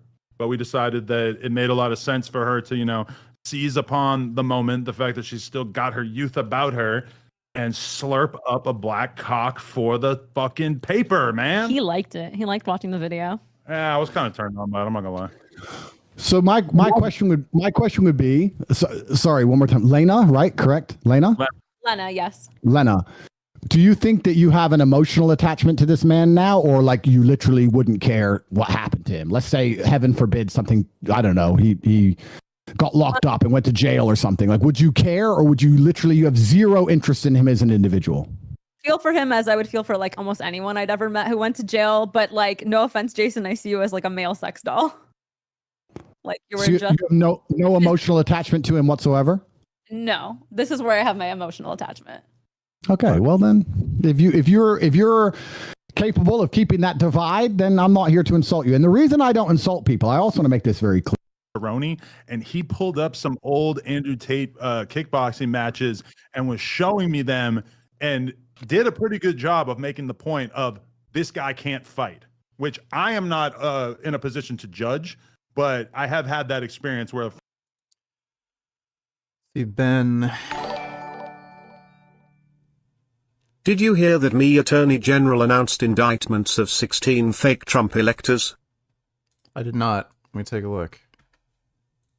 As part of the orchestrated plan, we allege that 16 Michigan residents met covertly in the basement of Michigan GOP headquarters and knowingly and of their own volition signed their names to multiple certificates stating that they were the duly elected and qualified electors for President and Vice President of the United States of America for the state of Michigan. That was a lie. They weren't the duly elected and qualified electors, and each of the defendants knew it. They carried out these actions with the hope and belief that the electoral votes of Michigan's 2020 election would be awarded to the candidate of their choosing instead of the candidate that Michigan voters actually chose. As part of the orchestrated plan, Yeah, remember, it's the fucking Democrats that are the ones undermining the fucking voting system, right? allege that 16 Michigan residents met covertly in the basement of... That's pretty funny. Thanks for that donation, Ben. Like, these people out there are not thinking because they have been so brainwashed by these social media influencers, and they get it in their head that muscles equals health. No, muscles maybe make you stronger, but doesn't mean you're going to live longer by any means. So yes, exercise is bad for you, remember. This guy's a fucking moron. It is going to shorten your life, and as far as the strength goes, it doesn't even really make you stronger compared to somebody who is tall and has big and strong bones. Like, what does he mean by this? Like, what is strength to sv3rige? Being taller doesn't make you stronger. Muscles are actually not as effective when it comes to lifting something, for example. The reality... What? Felice Johnson donated $2. Real muscle mommy. Let me see. Well, that is AI.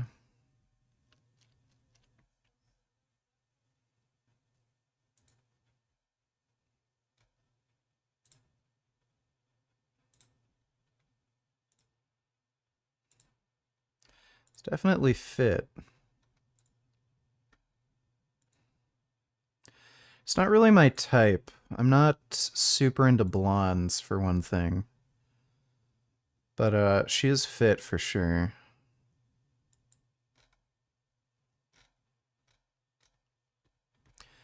Thanks for the donation, Felice Johnson. Is that muscles are really only cool to 20-year-olds because they've never seen muscles in their whole life. They suddenly get muscles and they're saying, hey, look how cool I look. I finally got some muscles. That's nice. But try maintaining these heavy, strenuous muscles over the next 10, 20, 30 years of your life, and you're going to find that it puts this immense load and weight on your heart. And you know, what is he talking about? Let's see. Who is it? 89 years old. He just weighed in at 147 pounds. So there's an 89-year-old man deadlifting 405.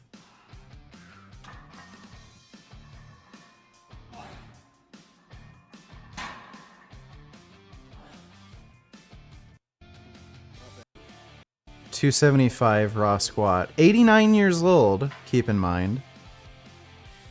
And you can see he still maintains a lot of muscle mass. He'd have to lift that kind of weight. Like, I don't know what he means by stress across your heart. Like, what is he talking about? Your heart's a muscle. It's kind of meant to beat and be used. Like, it doesn't wear out.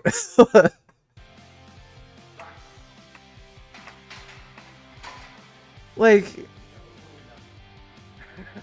you can see, even for his age, like, you can see in his forearms and his biceps and everything, he still has a lot of muscle. Way to go, Joe. That was not bad, huh? Yeah. 125 kilos, 25 pounds. He's doing rack pulls here. Is this guy not gonna live? Oh wait, he's already 89, so I guess he's lived a fairly long time. Longer than the average American anyway. 64-year-old man, deadlifting 500. I don't know, that's too much stress across your heart. You're not gonna live long. 80-year-old grandmother, deadlifting 255. But it's bad for you. You don't want any muscle. You want to be weak and not be able to get out of your fucking chair. These people are so stupid. Like, what? If he's gonna say, oh, it's stressful for your heart, like, okay, then, like, any amount of exercise is bad. You should just sit in bed and vegetate, because apparently your heart isn't really meant to do anything? What? Very good point. The thing is that it's an unnatural physique. That's why you need to go to the gym over and over. I don't know what he means by unnatural physique. Like, what? How's this for a muscle mommy? Let me take a look. Oh, yeah, her. She's pretty freaky. Say that's a little too much steroids for my liking, but I think the plastic surgery is what really kills it for me too, like the fake boobs and stuff. But yeah, I'd say that's a little too much for me.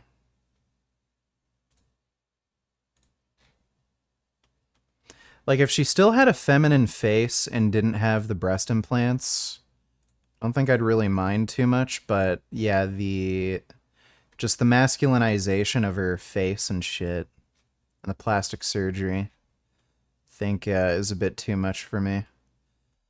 Thanks for the donation, though, Bend Over. Or again, sometimes a few times a week, and that's because you are trying to maintain an unnatural physique. You're trying to push your body to maintain this physique which doesn't exist in nature. There's no such thing. I don't know what the fuck he means. It doesn't exist in nature. Let's see. I'll just YouTube it. Muscular tribes people. You can find... Yeah, fucking Liver King. You can find, like, tribes people. I might not be able to find any good examples here, but maybe the, do they call them the Oleroi or whatever? They're just tribes people who live fairly physically active lives, who are just kind of jacked just from their lifestyle. This is Vice. Sanglese, wrestling.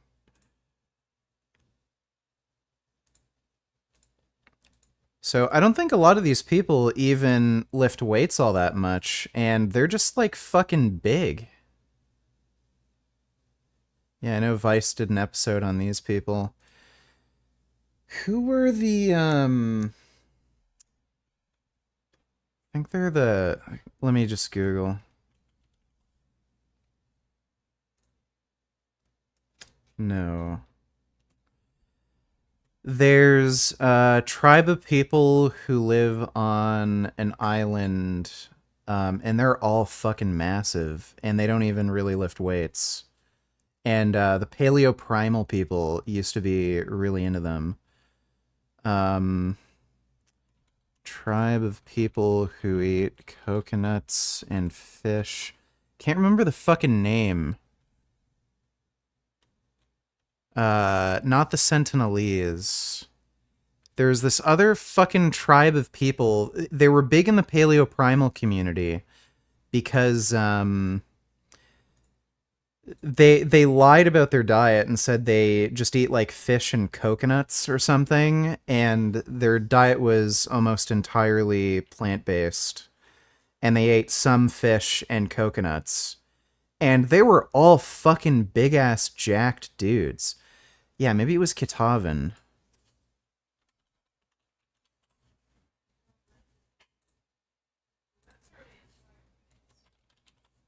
Yeah, it's the Kitavan people. So, this is what a lot of them fucking look like. And they don't even really lift weights. They just, like, fucking... They just, like, do fishing. They collect food all day. They do, like, some sports and stuff. But, the Kitavan people are actually, like, pretty fucking jacked. A lot of those dudes are pretty freaking built. Yeah, and here's another thing from, I think this is a paleo primer. Yeah, Sean Baker. You can find tribes people who are actually, like, pretty fucking jacked. Yeah, and Sean's saying, oh, it's because of the meat they eat. Like, no. There are people who just have physically active lifestyles who are just sort of fucking jacked and strong. Like, this is an old dude.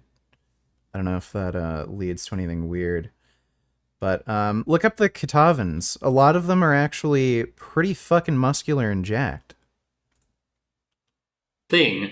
That's why you go to a man-made building and lift man-made metal for no reason. That's why your body, especially your heart, gives up after a while. All people have the same size of heart. It's like your heart is now trying to support an elephant. Can it do that for a long? No, you fucking moron. So the extra, like, metabolic expense that having... Like, it's so weird. He gives an example of an obese person. The reason obesity is so bad for your heart is because of cholesterol. It's not, like... It's not, oh, well, your heart has to work so much harder. No, it's the fucking cholesterol and arterial blockages. That's what's so dangerous about obesity. Like again, having an extra 20 to 40 pounds of muscle is not a huge metabolic expense for your heart. And again, what is going to be harder on your heart? Running for, say, an hour or two a day, or having an extra 20 to 40 pounds of muscle? Like, I'm a pretty big dude. I'm 6'3" right now. I weigh about 275, 280. My resting heart rate is right at 60. Is my heart working any harder than a normal person's heart? No. Like, if anything, it's working less hard because of the adaptations I've made to exercise, where it's so well conditioned to doing things like weight training and cycling and rollerblading, where it doesn't have to work as hard because it's so conditioned to exercise. Like, what are you talking about? My resting heart rate is lower than the average fucking person's. By like 10 beats per minute. Kid Boo donated $2. Let me see. Anna Kasparian's shocking admission. Has seen the light. She has come to the realization that her and her is just as Yeah, I don't care. Blah, blah, blah. Fucking libtards, this, that. Thanks for the nation, Kid Boo. Long period of time? Probably not. You know, we all just have one heart, and a heart has a limited number of beats, a certain mileage it can reach. No, a heart does not have a limited amount of beats. Oh my god, that's fucking retarded. Before it dies out, kind of like a car, which is going to last. Again, no, a fucking heart is not like a fucking car. It doesn't have moving parts that rub against each other and literally wear out.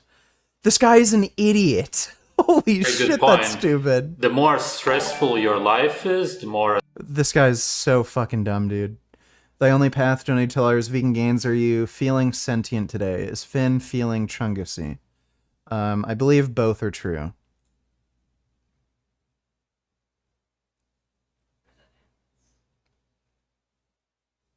They gonna... What the fuck? What? Dude. That doesn't seem possible. That has to be... There's no way. I really don't know if that's possible.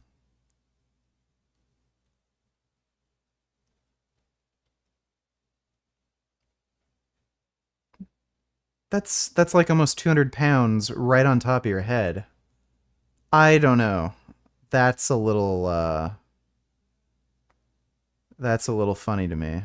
That'd be crazy if that was real, but that just seems like so difficult that it's not really possible.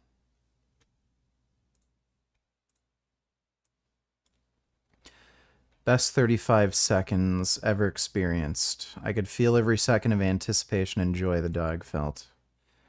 Yeah, this was a pretty amazing video. Dog likes water. Jumps over the fence. Wow. Oh my god.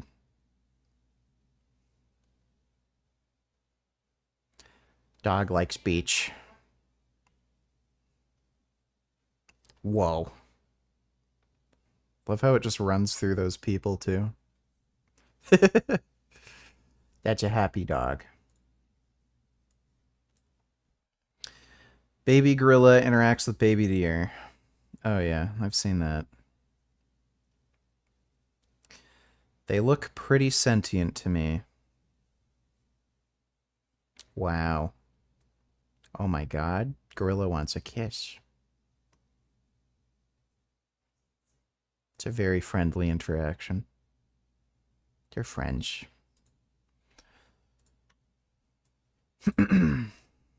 Well, thanks for the donation, My Only Path. Appreciate it. I think you gave me the same link twice there. Adrenaline you produce also, the shorter your life will be. The more you exercise, do sports, and so on. Like, by the way, this doesn't make any fucking sense to me. If he's gonna say your heart wears out, okay, like, your heart's a muscle. Do your other muscles wear out?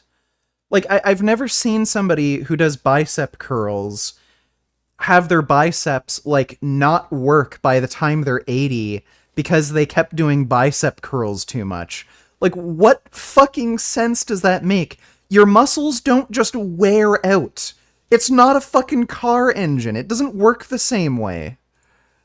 Which are all extreme forms of stress. Monumentally the shorter stupid. Your life is going to be super simple. Longer, a car sitting in a garage or a car that's just revving at 5,000 RPMs in neutral. Well, that's kind of like your body, don't wear it out. Now, I know this may sound shocking at first, even silly. What sense does this make? Show me someone who has worn out their muscles. I'd love to see that. Where is he getting this idea? Your muscles don't wear out. If you use them more, they're better adapted to the fucking stress that you're putting them under. And they're less likely to fucking atrophy as you age. Doesn't make any sense. Or unbelievable. I know it sounded weird to me at first too, but you know, I am 2X first aid certified. I took first aid classes when I was learning sailing, when I was... Oh, he's fucking first aid certified, so he's an expert. working at Google and Facebook. I took those classes, and you know, the first thing they tell you is that all of the gyms happen to have these AED devices to resuscitate people during heart failure, stroke. And so I was at first perplexed. Why would a gym need a... So stupid. You'll see this in any public area. Practically every fucking community center, high school, elementary school, these defib devices have been in every hockey arena since I was a kid. If you're in a public area where many people fucking go to every day, you're going to have these sorts of instances where somebody may have a heart attack. That's just what happens. If you have enough bodies going through a public area every fucking day, you're going to have this. They have these defib devices at public transit stations. Like, what are you talking about? Does going on public transit trigger heart attacks, you fucking idiot? This doesn't make any sense. Yes, public areas have fucking first aid devices. What a fucking surprise! Like, this guy is so stupid. Heart resuscitation device. It's like, these are really healthy, fit people. Oh my god. A abnormally high percentage of heart failure. Sorry.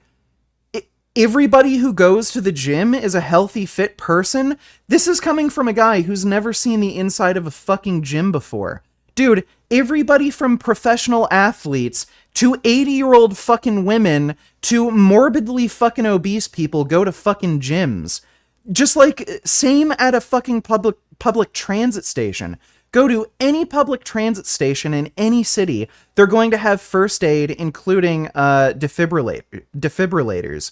It just makes fucking sense. If you have a large amount of people going into a public area, you're going to have people who have heart attacks, strokes, or some sort of first aid needs. So it makes sense to have this shit at these public places. This guy, like, hasn't... Does he only, like, sit in his fucking office all day? It's as if he's never had a fucking normal job before. If you've ever worked in a fucking mall, guess what? Like, you'll know that there's defibrillators in the fucking, like, what's it called? The, security office. So you can just call security, and then before, like whatever medical team gets there first, you can already attach a defibrillator. If you can tell like they don't have a heartbeat, that's usually a sign that again their heart is fibrillating and it's not actually beating properly. And then you just put the defib on, and then you can get their heart to beat normally. That's not a sign that going to a shopping mall is bad for you or going on public transit is bad for you. You're going to find these in any public area. What a dumbass. Dodo donated $2. Let me see. For the past few years, I've been endeavoring to build the world's best anti-aging protocol. And to do so, becoming the most measured person in history. Oh, yeah. Yeah. The guy...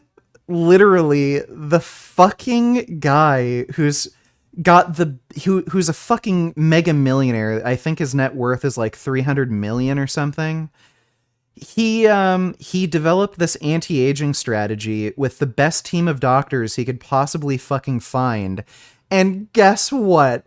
As part of the anti-aging strategy, he's lifting weights.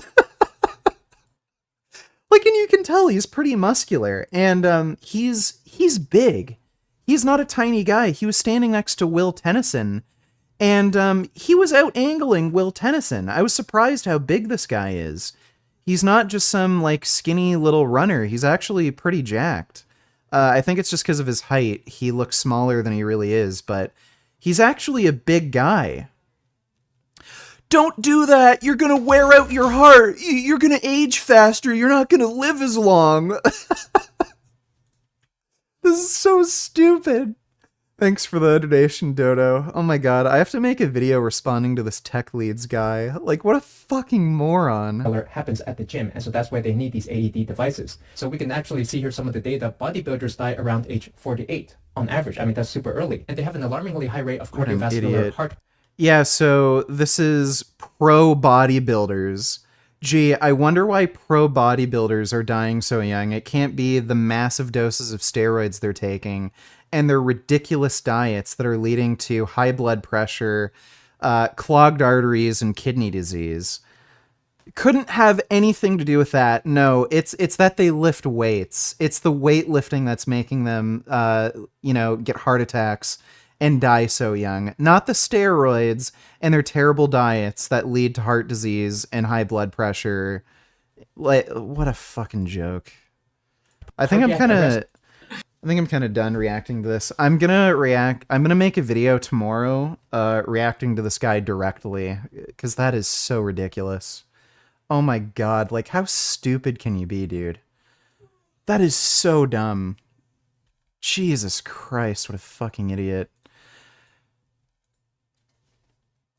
I just don't understand. There's literally thousands of years of accumulated human wisdom where, like, even in ancient history, people knew exercise was good for you. They knew that people who were physically fit, exercised, lift weights, ran, they lived longer and would avoid disease. And then we have these fucking idiots today saying exercise is bad for you, when literally ancient people thousands of years ago figured out that exercise is good for you. What do you think of the Ducati 939 Hyper Motard? I like them. If you're getting a Ducati from 2016, you're really gambling, though.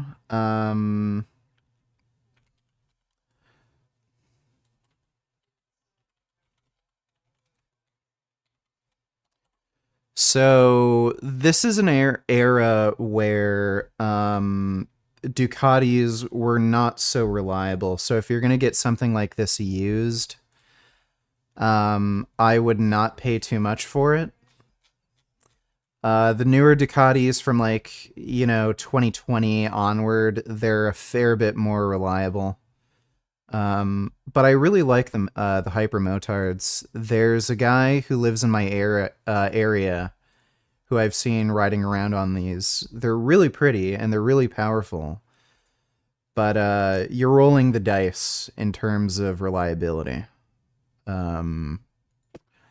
So I would try to find one that doesn't necessarily have really low miles, But one that's being ridden, like at least, like I'd look for one that has at least 10,000 kilometers. Then, you know, the guy at least rode it, and then I'd have a mechanical inspection and then see if there's anything weird going on. If you find an old bike like this where somebody has only put like 3,000 or 4,000 kilometers or miles on it, and they're selling it for fairly cheap, that's a sign that it's had like some pretty bad mechanical issues on it, and the guy's just tired of dealing with it. Because a bike like this, it's not like a crazy sport bike where somebody would be terrified of riding it, and then that's why they don't put any miles on it. That's a sign that it's had issues, and they didn't ride it much because it's had so many mechanical problems, and then they're just passing it off to somebody else. So I'd find one that's being ridden a bit. Look for one that has like between 10, 20,000 kilometers that's actually had some service history. And if somebody's put at least that many miles on it, that's a good sign that it works. So it kind of depends, but I'd recommend just getting a newer Ducati that is going to be more reliable. But I like the Hyper Motards. They're nice looking bikes. I don't know if I'd get one personally. They're a little small for me. My local dealer has had them in before. Yeah, if you're a smaller person too, it's a good option as far as the Supermoto goes. So they're not that big. But they're nice. Over 100 horsepower, so they're pretty snappy and zippy.